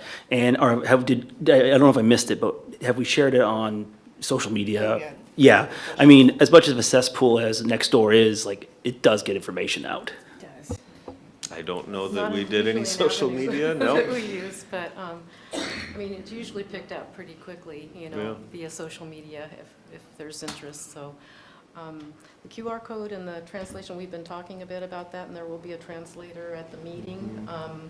We can, provide opportunity for other means of translation as well. QR codes, I don't think for this one, but the website, webpage, there's a webpage, and the webpage is up on there. The Delta Neighborhood Association has a Facebook page. They would probably want to post about this.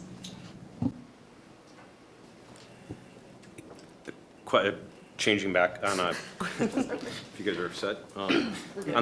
Question on parking. So the 0.7, is that, can you help me understand where that came from? And really what I want to know, was it used, is this based on actual not data, but I mean, is this situations where you've done this type of development and you've used 0.7 and it's been successful? And I know that's going to be a question. I kind of want to start getting an understanding of how that came about.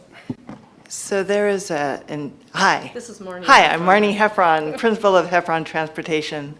I have been the lead transportation engineer and planner on this project for almost a year, I think.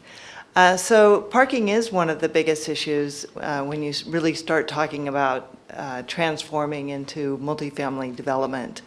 So there is an appendix in the EIS to the Transportation Technical Report, which is about a dozen pages of parking data, much of it from here in the Puget Sound region. King County Metro, the transit agency, King County Metro, has probably the largest database of multifamily parking demand of anywhere in the nation that they have collected and made statistical relationships between the proximity to transit and what residential parking demand is. We then also provide some information that we had from some other jurisdictions, including places on the east side where you don't have as good a transit. And all of that is pointing to the fact that we now have a paradigm with multifamily housing where we have quite a few people who do not own a car anymore. And this is made possible through a lot of services that didn't exist even a decade ago. Think of Uber and Lyft, those types of ride share. There's car share programs where when you need it, you can borrow a car. There's lots of, even my own children who are in their mid-20s and late 20s, many of their friends don't even have a driver's license except to get alcohol at a bar. They don't even own cars. So I think that we have a paradigm shift, and we then have quite a bit of analysis about the way that you can share parking amongst the different uses. You have parking that's available in the middle of the day that some of your offices or your library can use. And so that all pointed to the fact that we believe we can really push that parking down. It will come with a requirement to do programs and ongoing operations to encourage people, to get tenants to understand that there are resources that allow them to live without a car. But I think that we're still going to see more paradigm shifts in the future when we get to things like autonomous cars and other types of programs where if we don't plan for it now, we'll end up with an awful lot of vacant parking spaces. So is this designed then for today or for what we think tomorrow's going to be? And then It is designed for today with a transition to move to tomorrow. So the data that we've hinged this on is all existing information about where the trends have gone in the past decade. And then is it based just simply on data from multifamily units, or is it based on for the specific low-income housing and that? You know, it looks like we're doing smaller units and things like that. Is there any benefit of that? And I'm just curious, and could it be less? I mean, could we require less parking and still be okay? It's actually why we are recommending that we use a per bedroom rate rather than a per unit rate, because then you do have lower parking demand for studio or one bedrooms, and yet the per bedroom rate would end up with a higher parking ratio for a triplex than you currently have in your code. So there's a little bit of both of those, a recognition that you know, some of the larger family units very well could have higher rates than what your current code provides on a per unit basis. But yeah, I think it is a good idea to scale it for multifamily, and particularly the unit size is very important. Just a follow-on question. I like the I don't have an opinion as to whether the parking is excessive or too little, but is the data, has it been sliced such that you are evaluating parking demand given the income restricted nature of this development? Yes. So the recommended code provisions that are in your package would allow us to reduce those bottom rates down for those low-income units, even push them down below the 0.7. The rates are also accounting for the proximity and the the transit service, which Broadway is still within what we would consider to be a reasonable transit shed, and with then the future Swift line and all of the transit that would be operating on Broadway, in addition to the 29 that goes right past this site, I do believe you do have a neighborhood where people can live without a vehicle. I guess I was going to ask, so the Route 29 currently, you said goes right by, It's on Poplar. has there been any discussion or is there any working with Everett Transit and the city to potentially increase that or increase the capacity for more transit at that area, at that location specifically? So one of the very first meetings I attended on this project was with Everett Transit. And because we were asking about the Route 29 and were there any plans, and they did mention that it's one of the most popular routes in the city. It's quite a long route, and they've tried over the years to truncate it without success because people want to go where that route goes. But it is one of those chicken and egg. In order to increase the service frequency and the capacity of it, you need to have the density. And in order to get to the density, you need the service. So I think those two things go hand in hand. And we've seen this happen in other neighborhoods that have developed where you get a certain amount of development and then the transit does increase its service frequency. And I think that will happen here. We have also talked to them about moving their stop. Right now, the northbound stop on Poplar is on the opposite side of 12th, so the north side of 12th. We've actually talked about moving that stop right along the frontage where you could provide overhead protection and eyes on the street. And so we are continuing those conversations about, where, if we move that stop, does it actually provide a better level of service for this project than leaving it where it is? Let's see, Commissioner Yanosek. I guess I was going to ask one more question about the parking. If, for example, if it ends up that this project gets done and these assumptions are wrong and more people do end up having cars and they're inevitably going to start parking them a few blocks away, is there currently parking on streets in adjacent and adjoining neighborhood areas that could handle that overflow? So yes, and the city already has tools that it has put into place with a residential parking zone permit. So you could also protect local single-family residents who don't want the overspill. So you could go either way. I'm a proponent that the on-street parking should be used. It's a public resource, but I come from Seattle where residential parking zones and the protective nature of parking. So I get both sides of the argument. So, but the city has those tools already at its disposal. It passed the ordinance to extend its RPZs about a year ago. And so it doesn't need even council approval. I think the Director of Transportation and the Public Works Department could turn the screws and say we want a RPZ zone. Commissioner Lark. I would just say, I live over at 20th and Rockefeller, and it's not the exact spot, but I feel like it has a lot of similarities. And, in our household, my wife is from Korea. She does not have a driver's license and loathes the idea, rightfully. I get where she's coming from. She's like, everyone here drives crazy. It's insane. I don't want to get a driver's license. I don't want to have my car smashed. But she walks in a lot of places, or she takes Lyft. She's been living here now over a year without a driver's license. And our biggest transportation challenge is getting our child down to childcare. And so it's doable now. We're already on the cusp and in a very similar area. So with the amenities are going in there that we were seeking to put in there, I feel like it's a good step towards viability because it's viable in my household already. Commissioner Sullivan. I don't know who can speak to it, but the traffic calming and safety, how's that? Okay, great. Before we move on to that, just a quick question about the parking. So this is a mixed income development, and parking there will be a premium charged for folks who access the on-site parking. Are there ways to ensure that parking is not only available to the highest income earners, that folks who are on the lower end of the income spectrum will have equitable access to what parking is available?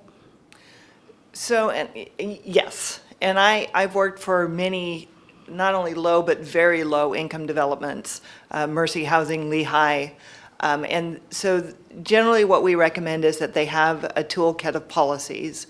We do recommend that residents do be charged separate from their lease for a parking space, so that there's a conscious acknowledgement that you don't just get a parking space for free, and when you're down below one space per unit, you can't have an expectation that you're going to have a parking. There has to be a market base for that. But there are also programs where, based on need for very low income, for disabled parking needs, where that can be worked out with Everett Housing to provide those types of services. We also recommend that if they get into a waiting list situation, like if they're fully subscribed, that then they prioritize based on larger family units to at least get one space rather than having to push those out. But I think that with other programs such as the transit pass programs, the state legislature now provides the free transit for anyone under the age of 18. Those types of programs are going a long way towards helping backfill those types of things. And so it's connecting the residents with those types of services that then make this whole thing work. Thank you. Ready to move forward? I guess parking is always the issue. Is there also provision in this for providing some reserved parking for people coming from outside necessarily the residents, people coming to the park, coming to these proposed Yes. retail establishments, that sort of thing? Yes, so if you look at the recommendations in the parking, the mitigation, it does come with parking management. You have certain parking that would be like a short-term or visitor parking that's not, it might have a time limit on it, or it might be reserved for those types of uses so that, guests and visitors and restaurant customers or whomever could share that parking. You can't let it be poached by the residents. So you need to have a cap on the number of, residential parking permits that you give so that you can make those management measures work. But when you're in a constrained environment, you do have to put policies in place to manage your supply, and that will be required here. And is that the Everett Police Department then who the burden falls on to enforce that and manage that? No, because these are in private garages. It's the Everett Housing Authority or other developers who own their buildings who would be responsible for policing it. Are there car sharing spaces provided currently? Currently? In the current development, as it is today?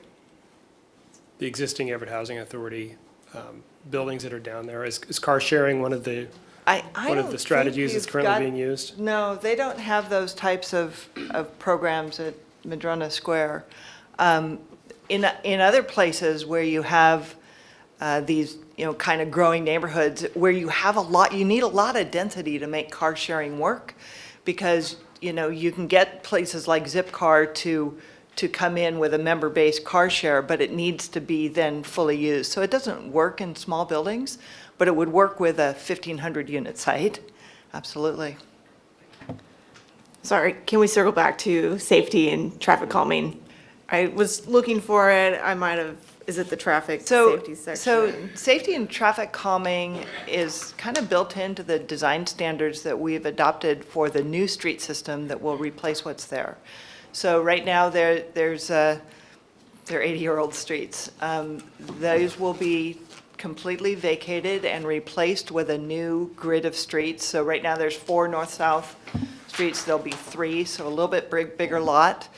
And those are being designed so that they have like curb bulbs at key intersections, right at the heart near where the park is. We are actually recommending that be an always stop so that you can calm that and have safe pedestrian crossings.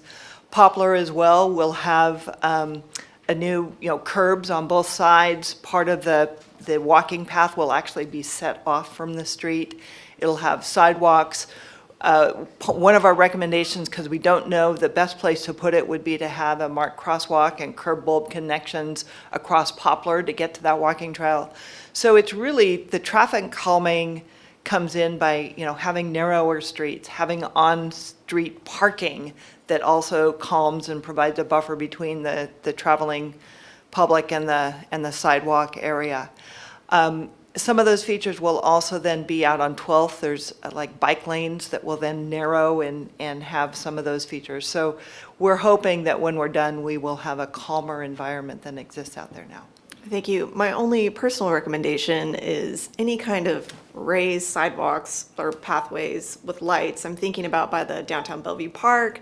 There's one on the west side that connects to a sidewalk. Those are great when you're walking with your small children, so that's. Yeah, and everything that gets built here will be, there'll be ADA accessible ramps required at every street corner. There will be, more space where you get onto those, the stroller needs. So yes, it will be done with all that. There'll be pedestrian lighting on all of the streets, much better than it is today. Thank you. Any other questions on the EIS or? When you said you did in your robust mailing, was that a postcard or is there actually something with a map on it showing them? And then can you, just a general number of households that went out to? The mailing? Yes. I will look that up. The boards on site do have maps as well as the notice. I'm just, sometimes the postcards, again, if you're in the business, it makes a lot of sense and you know exactly what it's for, but if you don't, they don't have a clue what it is and they throw it away. I will take a look. It was 1/4 mile, so was the mailing. I think a QR code would really help that letter pop. That's not what I meant. Although there is quite an assumption around QR codes, and I've heard comments from a lot of community members, particularly some of our elders, that the QR code thing is not helpful. So it is a useful tool for some, but there have to be other ways to communicate this data. Thank you. Does that complete the EHA Park District briefing for this evening? Okay, thank you. Commissioners, have you had an opportunity to ask all your questions, or Commissioner Lark, please? I just have one quick question. I don't know if the general contractor is here or not. Well, one of the statements that was brought up, I'm just kind of curious. There's been an award set out, so there was basically the costs were calculated. How were the labor costs calculated and presented in that? They weren't. It's not part of the solicitation process. Okay. Evaluate costs. Basically, there's a 3-stage solicitation.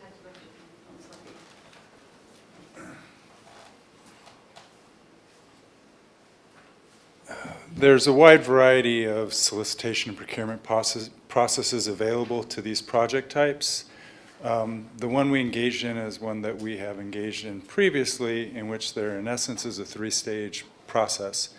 First part's an RFQ questionnaire component, which is in essence a qualitative assessment of the particular contractors, to which a wide variety of contractors are available to participate, both union, non-union, and in this particular instance that occurred. There is then an evaluation by our staff who have their own autonomous authority to evaluate it in a panel. Following those assessments and in a particular scoring system that attempts to rate and qualify based on scoring. Then there's an interview process for a selective group of participants. In this case, there was an extreme number of folks that were moved forward for this for the purpose of fairness. And then you move from the interview process to a final grouping of participants, which just for the record was 2 union firms and 2 non-union firms. And then the final assessment in the procurement cost is based not on cost of the project, but based on fee. And so one of the things that's just needs to be understood is in these processes, especially when you're talking about GCCM and pre-stage, pre-construction services contracts, these aren't contracts for construction itself. They're primarily contracts for pre-construction services, which is just purely fee services to assist us through the design and the construction logistics, through basically the various stages of design until we get basically to permitted documents and negotiation for a final contract at that stage.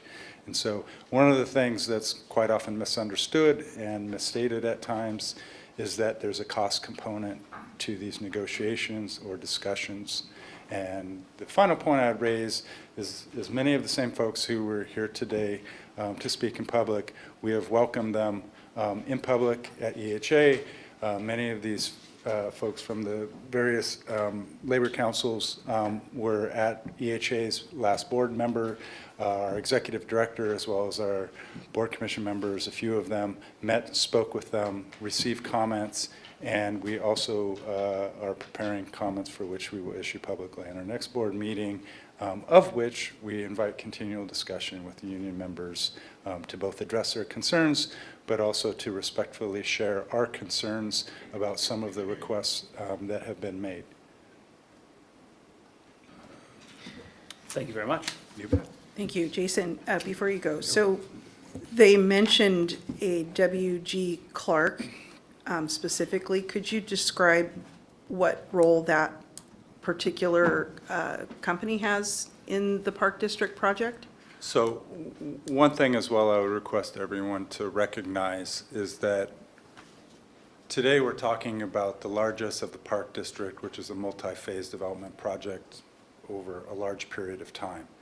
The W.G. Clark conversation and some of the comments that were made earlier today, for the most part, are directed at the first phase of this particular large-scale master plan development, of which we issued after the solicitation process and the award to W.G. Clark, who happens to be one of the larger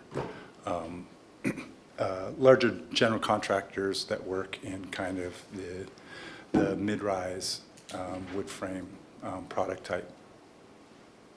Okay. So it sounds like the conversations with the trade unions are ongoing at this point? Correct. Okay. And you are aware of the concerns that they brought forward? Or was this new? Because this was new information to me. I don't know if you commissioners thought it was new information. Were you aware, or was this also new information to you all? None of the information was new to me. We've had several meetings with laborers and carpenters in past years. We have 2 board commissioners who are labor representatives. I've invited labor on a repeated basis to meet and discuss these issues and other issues related to the housing authority's construction and other activities. Okay. This is an ongoing discussion that will remain ongoing probably for perpetuity. Okay, thank you for the clarification. You're welcome. Can I ask one more question since we have the group here, and maybe no one here could speak to that, but previously I didn't hear you mention about the retail aspect of the proposal, and maybe that's not applicable to what we're doing here, but I'm curious, has there been any evolution in the thinking on that, or any changes, or is that pretty much static from where it was when we first heard from you guys several months ago? I'm not sure if this is specific to me, but I guess if I could ask a quick question. When you mean the evolution of retail, do you mean the particular programming or the partnerships or? Yeah, and I mean, I guess I saw in the materials that there's 20,000 square feet of retail proposed. I guess I don't work in that space, so I don't quite know what that means. I mean, as far as number of storefronts or whatever, as well as, particular partnerships or types of businesses. I mean, we did hear comments from staff initially that there's some discussions about downtown, about, usages of floors, ground floor spaces. It's an issue in downtown, and I guess I'm just wondering, is this going to, what would be the plan to avoid this being a potential issue in this project, which is essentially taking a few square city blocks of metro and plopping it down in this area? What would the challenges around retail, why would they be different, and has there been any thinking about how to address that? Because I guess that's part of a concern I have is we can't do it. We have challenges downtown. How would we expect that those same challenges might not exist in this setting with a similar retail environment, but being, what I call kind of isolated in the north end and what's currently kind of a residential neighborhood primarily? So sorry, before you answer that, can I just piggyback on that? Because I was having similar thoughts. Kind of related more around you're planning for retail, the retail doesn't happen. What flexibility do we now have to, pivot that retail space back to residential or whatever the need is at the time? So I just felt that was very similar. So I'll try to answer a few things with a bit of context, and if some more clarification is needed related to kind of the design component, I would prefer to defer to some of the professionals that are here to answer some of those particulars. But what I can answer to, and in particular, most of the retail, civic, social spaces that we're talking about have largely been designed for 2 phases. In essence, the first 2 phases that most likely will be executed on the Park District. As relates to the next phase that's currently in planning, the one in which the W.G. Clark discussion was around the award for construction, in which we have now a design team in place to start considering that particular project as we go through this process. We have been working with a wide variety of partners and having a wide variety of discussions about the use of these spaces. So one thing I would caution is the use of retail to try to typify or define the totality of these spaces, because many of these spaces are not retail spaces in the conventional sense. We have a lot of civic and social partners that we've been working with to reside in those spaces.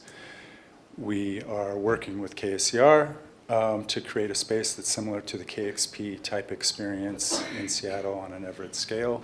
That'll be one of the partnership components that we're trying to conclude over the next few months. In addition, we're working with YMCA to provide a large childcare component, which is another component of the retail and civic spaces. Another component of that is early education, for which we're working on an agreement and a component, and when that happens, I'll be able to make that public. In addition, we've had discussion with Shack Art Center to help Shack kind of expand. They already have a wide variety of art services in Delta, but we're trying to help them and provide physical spaces in Delta so that they have actually a satellite space in which they can provide a lot of their services community for all age groups. So there's another partnership provider. I think in terms of the open spaces and the things that people are most concerned about, one of them is the proposed discussion, which admittedly is aspirational and has been a long-standing conversation with the city, which is the library. And that space is obviously dependent on the city's willingness or ability to provide funds to do so, and if not, we do need to come up with another strategy that would basically make up for that void on a very important part of the entrance in the Park District. And then similarly, we have some smaller scale space, around 25,000, I think, maybe 3,000 square feet of retail for which we don't have a defined partner or a retail partner for that space. But I think, to answer kind of the larger concern, particularly for this next phase, which is, from our perspective, an incredibly important phase to kind of set and anchor both the social and civic space of the entirety of the Park District, and also create momentum for the park itself and the other amenities which will be attractive for the following phases. Most of the tenants, we are in deep conversation, and we're moving forward into kind of LOI lease type conversation, work letter conversations as we proceed. And all of which waiting for this process to take its normal place so that we have concrete understanding of what our entitlement environment is, so that then we can proceed with the next phase. So hopefully that answers your question. I would just say, as to my question, I think I was specifically asking about the retail element, less so than maybe the civic space use. I understand that. I'm frankly a little more concerned about the retail element and really the economic viability. If that's really something that's realistic and something that can exist in a quality nature with quality retailers that can be successful and add to this to the environment, the overall integrative environment for living, working, and playing that I think is being envisioned. That's kind of, at some point, maybe I would be very curious to hear some more specifics, if we can, about is that really a viable thing for the location, for the size, for everything else that's going on here? Obviously, we've had this discussion, and it's an ongoing discussion. I think we all carry our own subjective viewpoint with some objective data, hopefully supporting those viewpoints. I think our viewpoint is that one, we've relied on consultants with a lot of experience to guide us in some of this decision-making. I think secondarily, there just simply is not a lot of retail there. And I know that the prior discussion, there was talk about a large amount of square footage. I think now that we're moving forward and we've developed partnerships and developed spaces, I think the quantity of space that we're talking about has gone down significantly from the prior concerns of large-scale retail. And I just to raise another point, which we discussed earlier, we also before discussed, a market grocery store type provision of which, there was discussion about whether there was viability. We did go out, try to test that. There isn't a lot of viability, so we don't right now have a grocery store provision there for that reason, and that there isn't just the economic drivers there for a grocery type provider to be interested at this time. If that changes, we'll make adjustments. I think what I heard you say, to be brief, is that there aren't many economically viable options for retail in the Park District. These are subsidized spaces that are, in many ways, are providing great community activity spaces and other services, but viable retail is unlikely in the Park District. That's not what I would say. We think there will be viability over time. We think there are some viable, drivers there for retail, but we are not making an argument that there's drivers for very large-scale retail that's much more expansive than the type of retail that we're discussing. At the end of the day, we're talking about very small-scale neighborhood retail, and we do think that there's viability for that. That does answer my question. Thank you, I appreciate it. You're welcome. The evolution of this PDO and its implementation over the development plan and the build-out period will be governed by a development agreement that will touch on some of these subjects. We're in the very early stages of negotiating the framework around that. But the question about what happens if we need to change course midway through it, and that will be governed by the development agreement, and most likely there would be a process of administrative and occasionally council review if it raises to a significant level. So if part of the development plan and an important component of it is one piece or another, and that becomes inviable in phase 2 or phase 3, there will be a process that's laid out with clear authority to accept or reject those modifications. Wanted to touch on, you mentioned the downtown ground floor discussion, and there were 3 issues that were brought up at the Parks and Quality of Life Committee. One of them is that pawn shops and secondhand stores, thrift stores, and junk stores are prohibited on the ground floor in downtown Everett. There was a recent case where a secondhand store, or at least in part secondhand store, wanted to locate here, and it was a great business and we were able to make that work, but that was a unnecessarily convoluted process to get a good business here. That's a concern that the council has raised in this case with the PDO and the use matrix and a retail sales and service. There is not that prohibition, so if we want to put a secondhand store in the Park District, that is not in this, and I think the committee asked us to take a look at that prohibition downtown. The second one was clinics. Clinics are prohibited downtown with a list of exceptions, one of which, for example, is dentists. Orthodontist is not on that list, so currently a dentist can site on the ground floor downtown, but an orthodontist cannot. I can get into a whole taxonomy of medical and medical adjacent uses, so that's what's needing to be cleaned up downtown. Doesn't really have an impact on the Park District. And the third one is that on TOD streets, Pacific is one of those downtown. Maximum of 25% of a block frontage may be residential. A development saw that and said, well, we'll make the entire ground floor parking and concrete walls. No residential, we meet the standard. I find that to be not the outcome that we were looking for.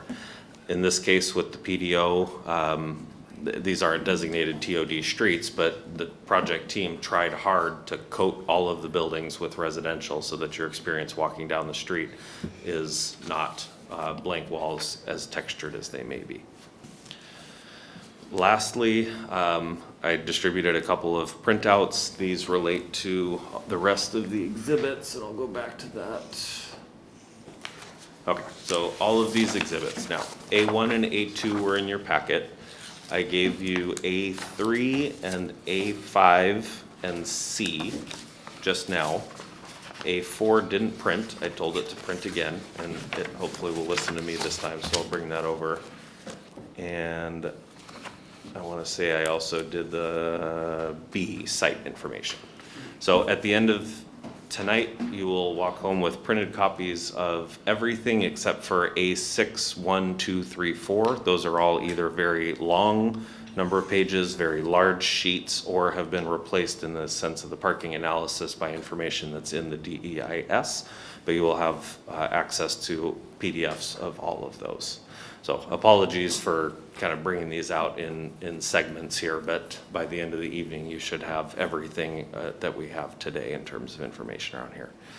Thank you so much for the discussion. This has been very helpful. I have listened to all of it, taken good notes. I really appreciate the hard look at this. This is exactly what we need, the kind of questions and comments that we need here.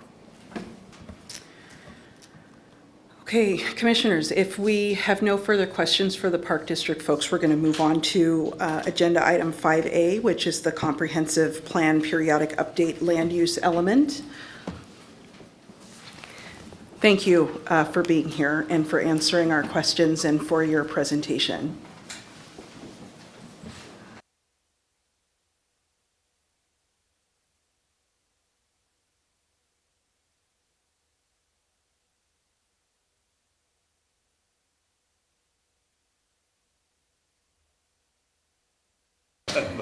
Yes, the clock on the wall is not correct.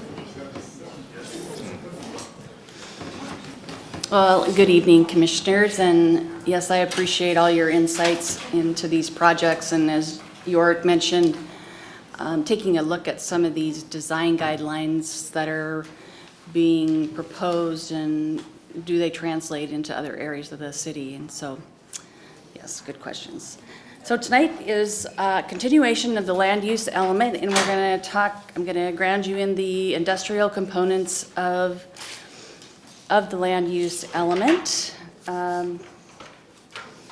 This is actually a requirement under the Growth Management Act, where we need to make sure that our plan demonstrates the distribution, location, and extent of the uses of land for, among many things, industry, as well as general aviation, airports.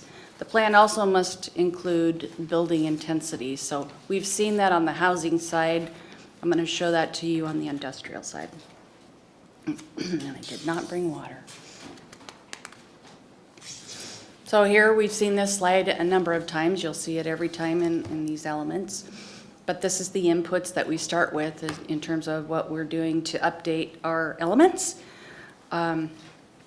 The Growth Management Act, the multi-county planning policies, Vision 2050, and the regional growth strategy. You see in your packet that under the regional growth strategy, Everett has 2 growth centers that are designated. One is the Regional Growth Center, or Metro Everett, and one is we've got different names going for the same place, so we've been trying to sort them out. It's the Painfield Boeing Manufacturing and Industrial Center. Under the countywide planning policies, much of the discussion about industrial lands falls under the economic development sections. And then, of course, our own comprehensive plan. I'll talk about the functional plans a little bit later in the slides. Remind us of the growth targets for employment. Essentially, between 2024 and 2044, the city should grow its job base by 76,000 jobs. That is 39% of the county's employment growth. That's today and into the future. And there it is graphically, and I like this graph. It shows kind of the trajectory of employment jobs. Also, though, it's showing us the bars, the vertical bars are showing there prior to 2020. You'll see manufacturing is the purple. I know it's hard to see what those are. And then the other large job sector showing there is the service category. It looks more brown on the screen. So in the PSRC's macroeconomic forecast, you can't see it really well on this screen, but there's actually a reduction in manufacturing jobs that are forecasted for Everett, but the service sector. For the region. For the region. But the service sector goes way up high. That isn't necessarily the way that Everett is planning for its jobs. Of course, we have the big manufacturing and industrial center, and York says it better. You say it, because I'm losing my voice. So there were, you may remember this from months ago, maybe even last year when we went over the employment targets, that we kind of connected the amount of growth in, so all we get in Everett is an employment target for a number of jobs. There's also a regional macroeconomic forecast that was released in 2018 that breaks down the expected regional growth by sector. These two bars on the left is Everett's actual growth or actual distribution of jobs, brown on top services, light purple on the bottom manufacturing. The growth to the right side is just proportional to the regional. So if 1 out of every 10 jobs in the region locates in Everett, then it's proportional to the total regional. That's why manufacturing doesn't look like it grows very much, because the expectation in 2018 is that our regional manufacturing job base would not grow very much. Now, I think it's very reasonable to expect that Everett would be overrepresented in manufacturing jobs, for instance. We're a center for that within the region. Also, things have looked a little bit brighter for manufacturing since 2018. We could expect that the distribution on the right side might be different. But overall, screaming message is services is going to be the dominant source of new employment. Services is a very broad and diverse category.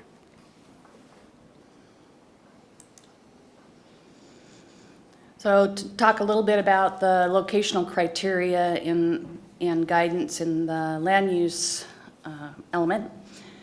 We have, and I'll show it on the map here shortly, but the industrial, heavy industrial is the Boeing Aircraft Assembly Plant, Port of Everett Deepwater Marine Terminal, and the Burlington Northern Santa Fe Railroad Delta Yard. That's a mouthful. And then, of course, the maritime services, which we have both on both waterfronts. And then also there's opportunity for light industrial office park type. That would be more of the heavy commercial business park, and those really require the large parcels to do those kind of campus type developments. And so really the guidance here is to be mindful of making uses incompatible, because industrial lands do, or industrial operations do have a lot of noise, can be dust.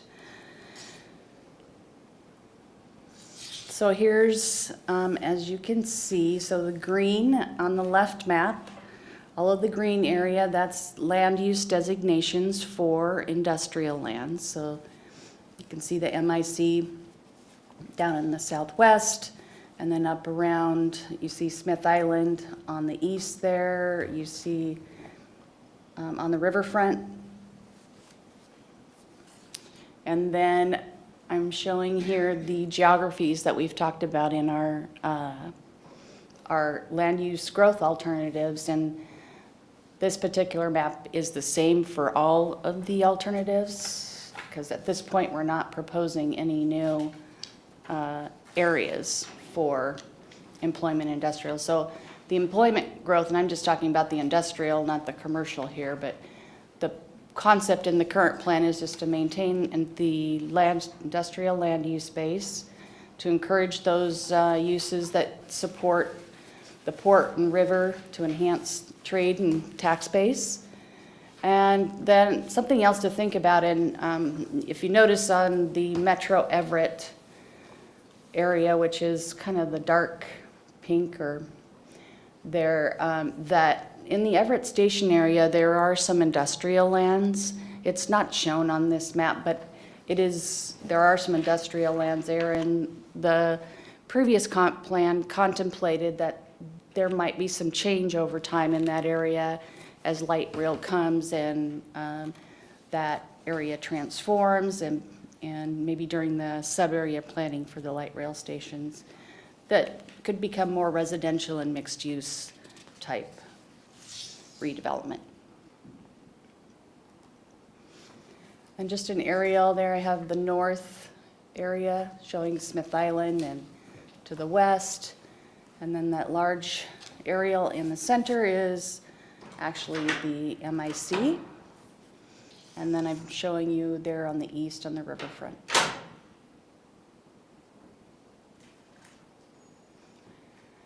So going back to the Painfield Boeing Manufacturing Center. So it is one of 6 regionally designated employment centers. There's 2 different types of manufacturing and industrial centers. There's growth centers and there's employment centers. Growth centers are typically kind of some of the new ones that haven't yet met that big threshold for the large employment growth centers. So we also have another MIC in the county, and that is up there, Cascade, the Marysville, Arlington MIC. So here I wanted to talk a little bit about the areas of focus for the industrial sections of the comprehensive plan. So I talked about the Painfield Boeing MIC. Well, the city also has the Southwest Everett Painfield Sub-Area Plan and EIS. It's a 1997 plan. It has kind of expired its usefulness. Under the PSRC designation of the MIC, we are required to have a sub-area plan for the MIC. And so we will be setting the policy foundation for that plan. We will not be doing the plan during this update.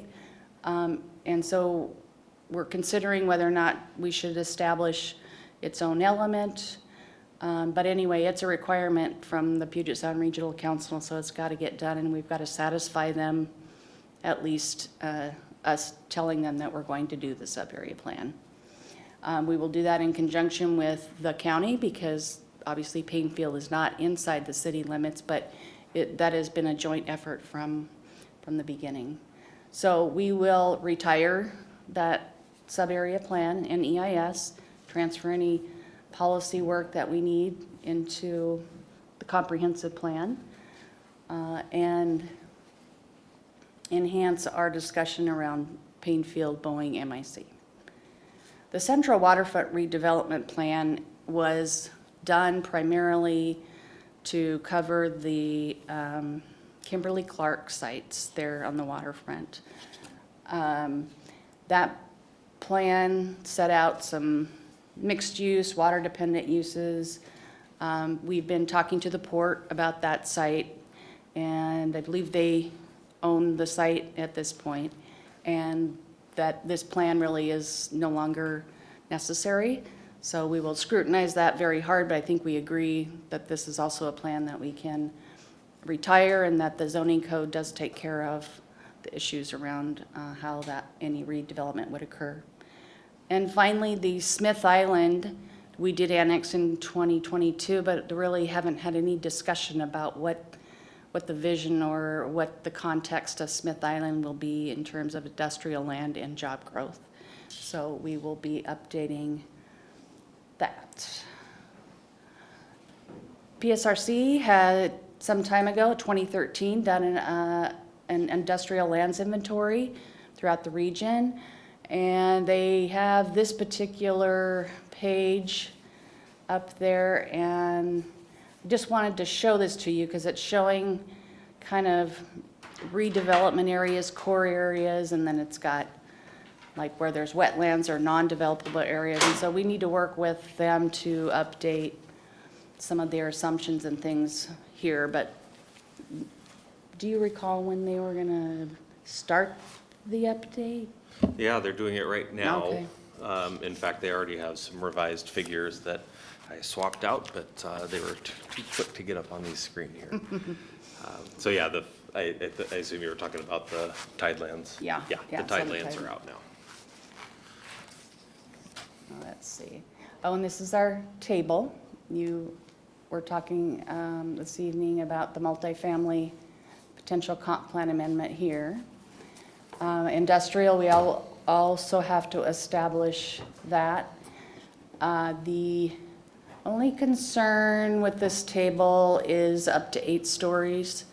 I think our zoning map our height map may have some higher stories in some of our industrial areas, so we'll need to reconcile that. But in terms of industrial land, we allow unlimited lot coverage.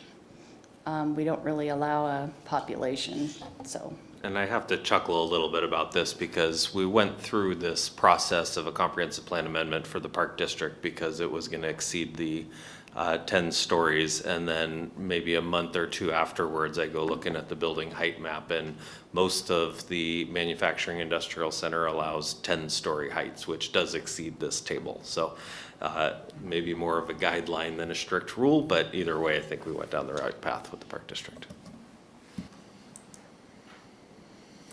So that's kind of encapsulates how we discuss industrial growth in the city, and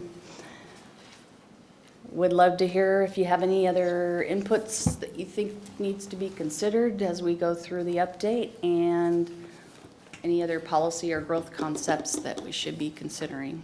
And yeah. I mean, I'll just share an anecdote. I remember like the hospital and the Sango-Joryewan, which my son was born, was about 2 miles away from the Samsung, in Pyeongtaek, Korea, was 2 miles away from the Samsung computer chip manufacturing plant. And that building is the largest building I've ever seen. It's about 30 stories tall, and it is a factory that is got it's larger than the footprint of our downtown. So it's mind-boggling, and it's very impressive. All that to be said, like large manufacturing is coming, and I mean, there's opportunities here locally. We were just designated, if I recall correctly, it's a hydrogen fuel hub nationally. So that was up. No, Hydrogen. Not like nuclear fusion, but like hydrogen fuel cells. That was just a national grant established, not here in Everett, but up regionally, just a bit north of here. So there's opportunity, federal dollars coming in. So, I mean, I think it'd be beneficial to sync with our federal counterparts to know what federal investment is coming to our region and what we could do to be amenable to capturing that. I think that's why these parts of this element tie closely to the economic development element. In our meeting with the Port of Everett yesterday too, they mentioned emerging focus on green energy technology and some hopes that they had for the city's role in that. Commissioner Zelinski. And it seems to me that the relationship between the Painfield MIC area and light rail is pretty important. And where are we with respect to our planning with Sound Transit on the light rail stations at this point? I can let Yorick answer that. Not much different than, that'll be a slower moving process. So we're in the DEIS phase, the alternative station locations, and for the or for the Southwest Everett industrial area, the three options are directly across the Boeing freeway from the Boeing plant, intended to have a pedestrian overpass directly into the production facility property. The other two are on Airport Road, in two different locations. So those will remain options, and we won't have a record of decision until 2027. But in the meantime, we are doing, I think we're gonna try to push all three alternatives to like a 30% design. So we are working on the nitty-gritty design for all alternatives as well. Okay, great, thank you. Commissioner Finch, did you have a question? Just an observation. It was interesting to read the policy again now that they're all consolidated, so thank you for doing that.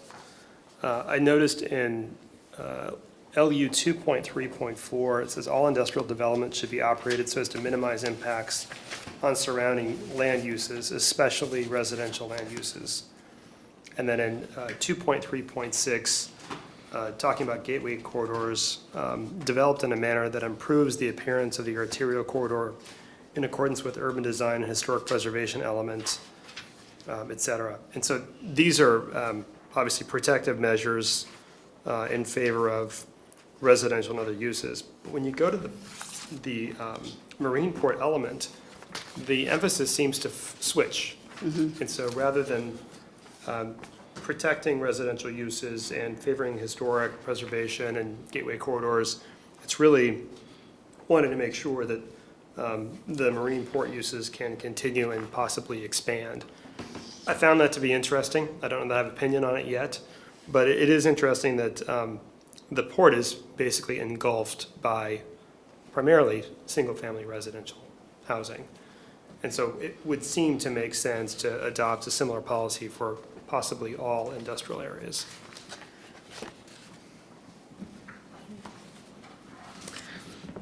That is an interesting observation. I'm not sure how I feel about it yet. Commissioner Lark? He does bring up a point that does remind me, on a second, don't know why two guys who are dressed so similarly are so kind of on opposite ends of this. But in the past, I've been curious about just, you know, our assessment of what the impact industrial has, or how comminglable industrial, residential, or light industrial, I should say, uses can be.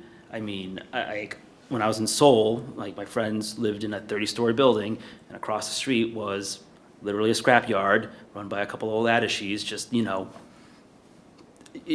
taking in, like, processing used pieces of metal. So what metrics do we have? Because at the end of the day, we're trying to look at ways to commingle employment and residential spaces. And, like, you know, I have seen industrial spaces over in Mukilteo, and I remember touring one, and they were doing laser cutting and custom metal work. Very minimal. They didn't have respirators in the shop. In fact, I asked them about that. They're like, oh, we have minimal, you know, we vent and we have very minimal impact. So what can we do to kind of begin mixing as many uses as viable? You know, are we being a little too, are we just like were we looking backwards too much to what industry looked like a century ago, as opposed to what modern industrial or light industrial elements look like? Well, I would say that the city's not planning to designate any new industrial areas. So right now, we've got those land uses mixed already. I believe some of the ways that it can be mitigated is making sure that you've got the proper setbacks. There are noise regulations, and so I think that's, as a new business comes in, those are the things that have to be looked at. Some impacts or some things, activities, industrial activities They may be some impact, but maybe they're not horrible. I worked in another jurisdiction where there was a septic system business in the industrial area, and they built a subdivision right next door. And that's not something that could be mitigated. It just couldn't. I don't think we have that here, but, you know, that would be something that we'd have to take a look at when folks come in, even if we had authority to do something about that. Any other thoughts? Of course. Yeah, there's a variety of industrial businesses. Some operate within the building. You'd never know what is going on in there, and they are whisper quiet. Some of them are concrete crushing and aircraft engine testing, and those are best served far away from anybody who's tried to take a nap. The heavy industrial, light industrial should do a lot of that work.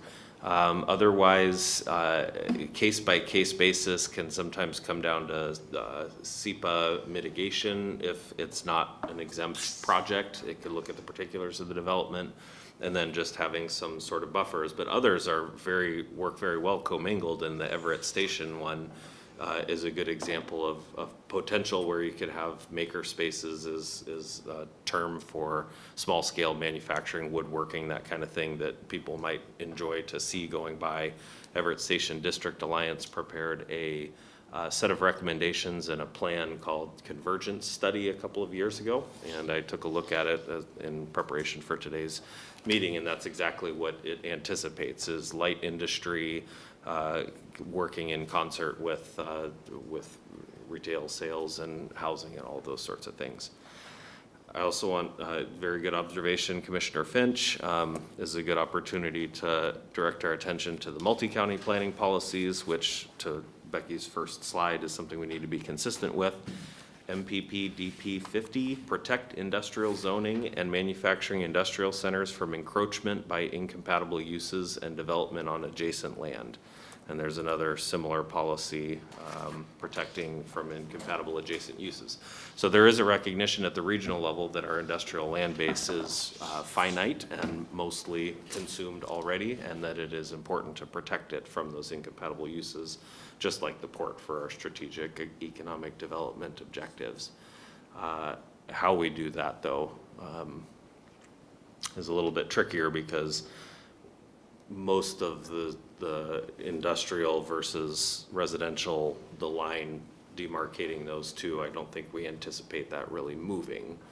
So maybe it's some treatments along that border, or again, that separation of light industrial and heavy industrial.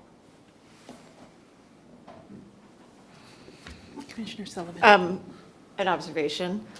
This just is reminding me of when our neighbors came to discuss the overlay, the port overlay with us. I know it's not the same thing, but I just am keeping that in mind, where we're thinking about it both ways, where the industrial area is respecting the neighborhood and the neighborhood is receiving the respect from the industrial area. So my observation to add.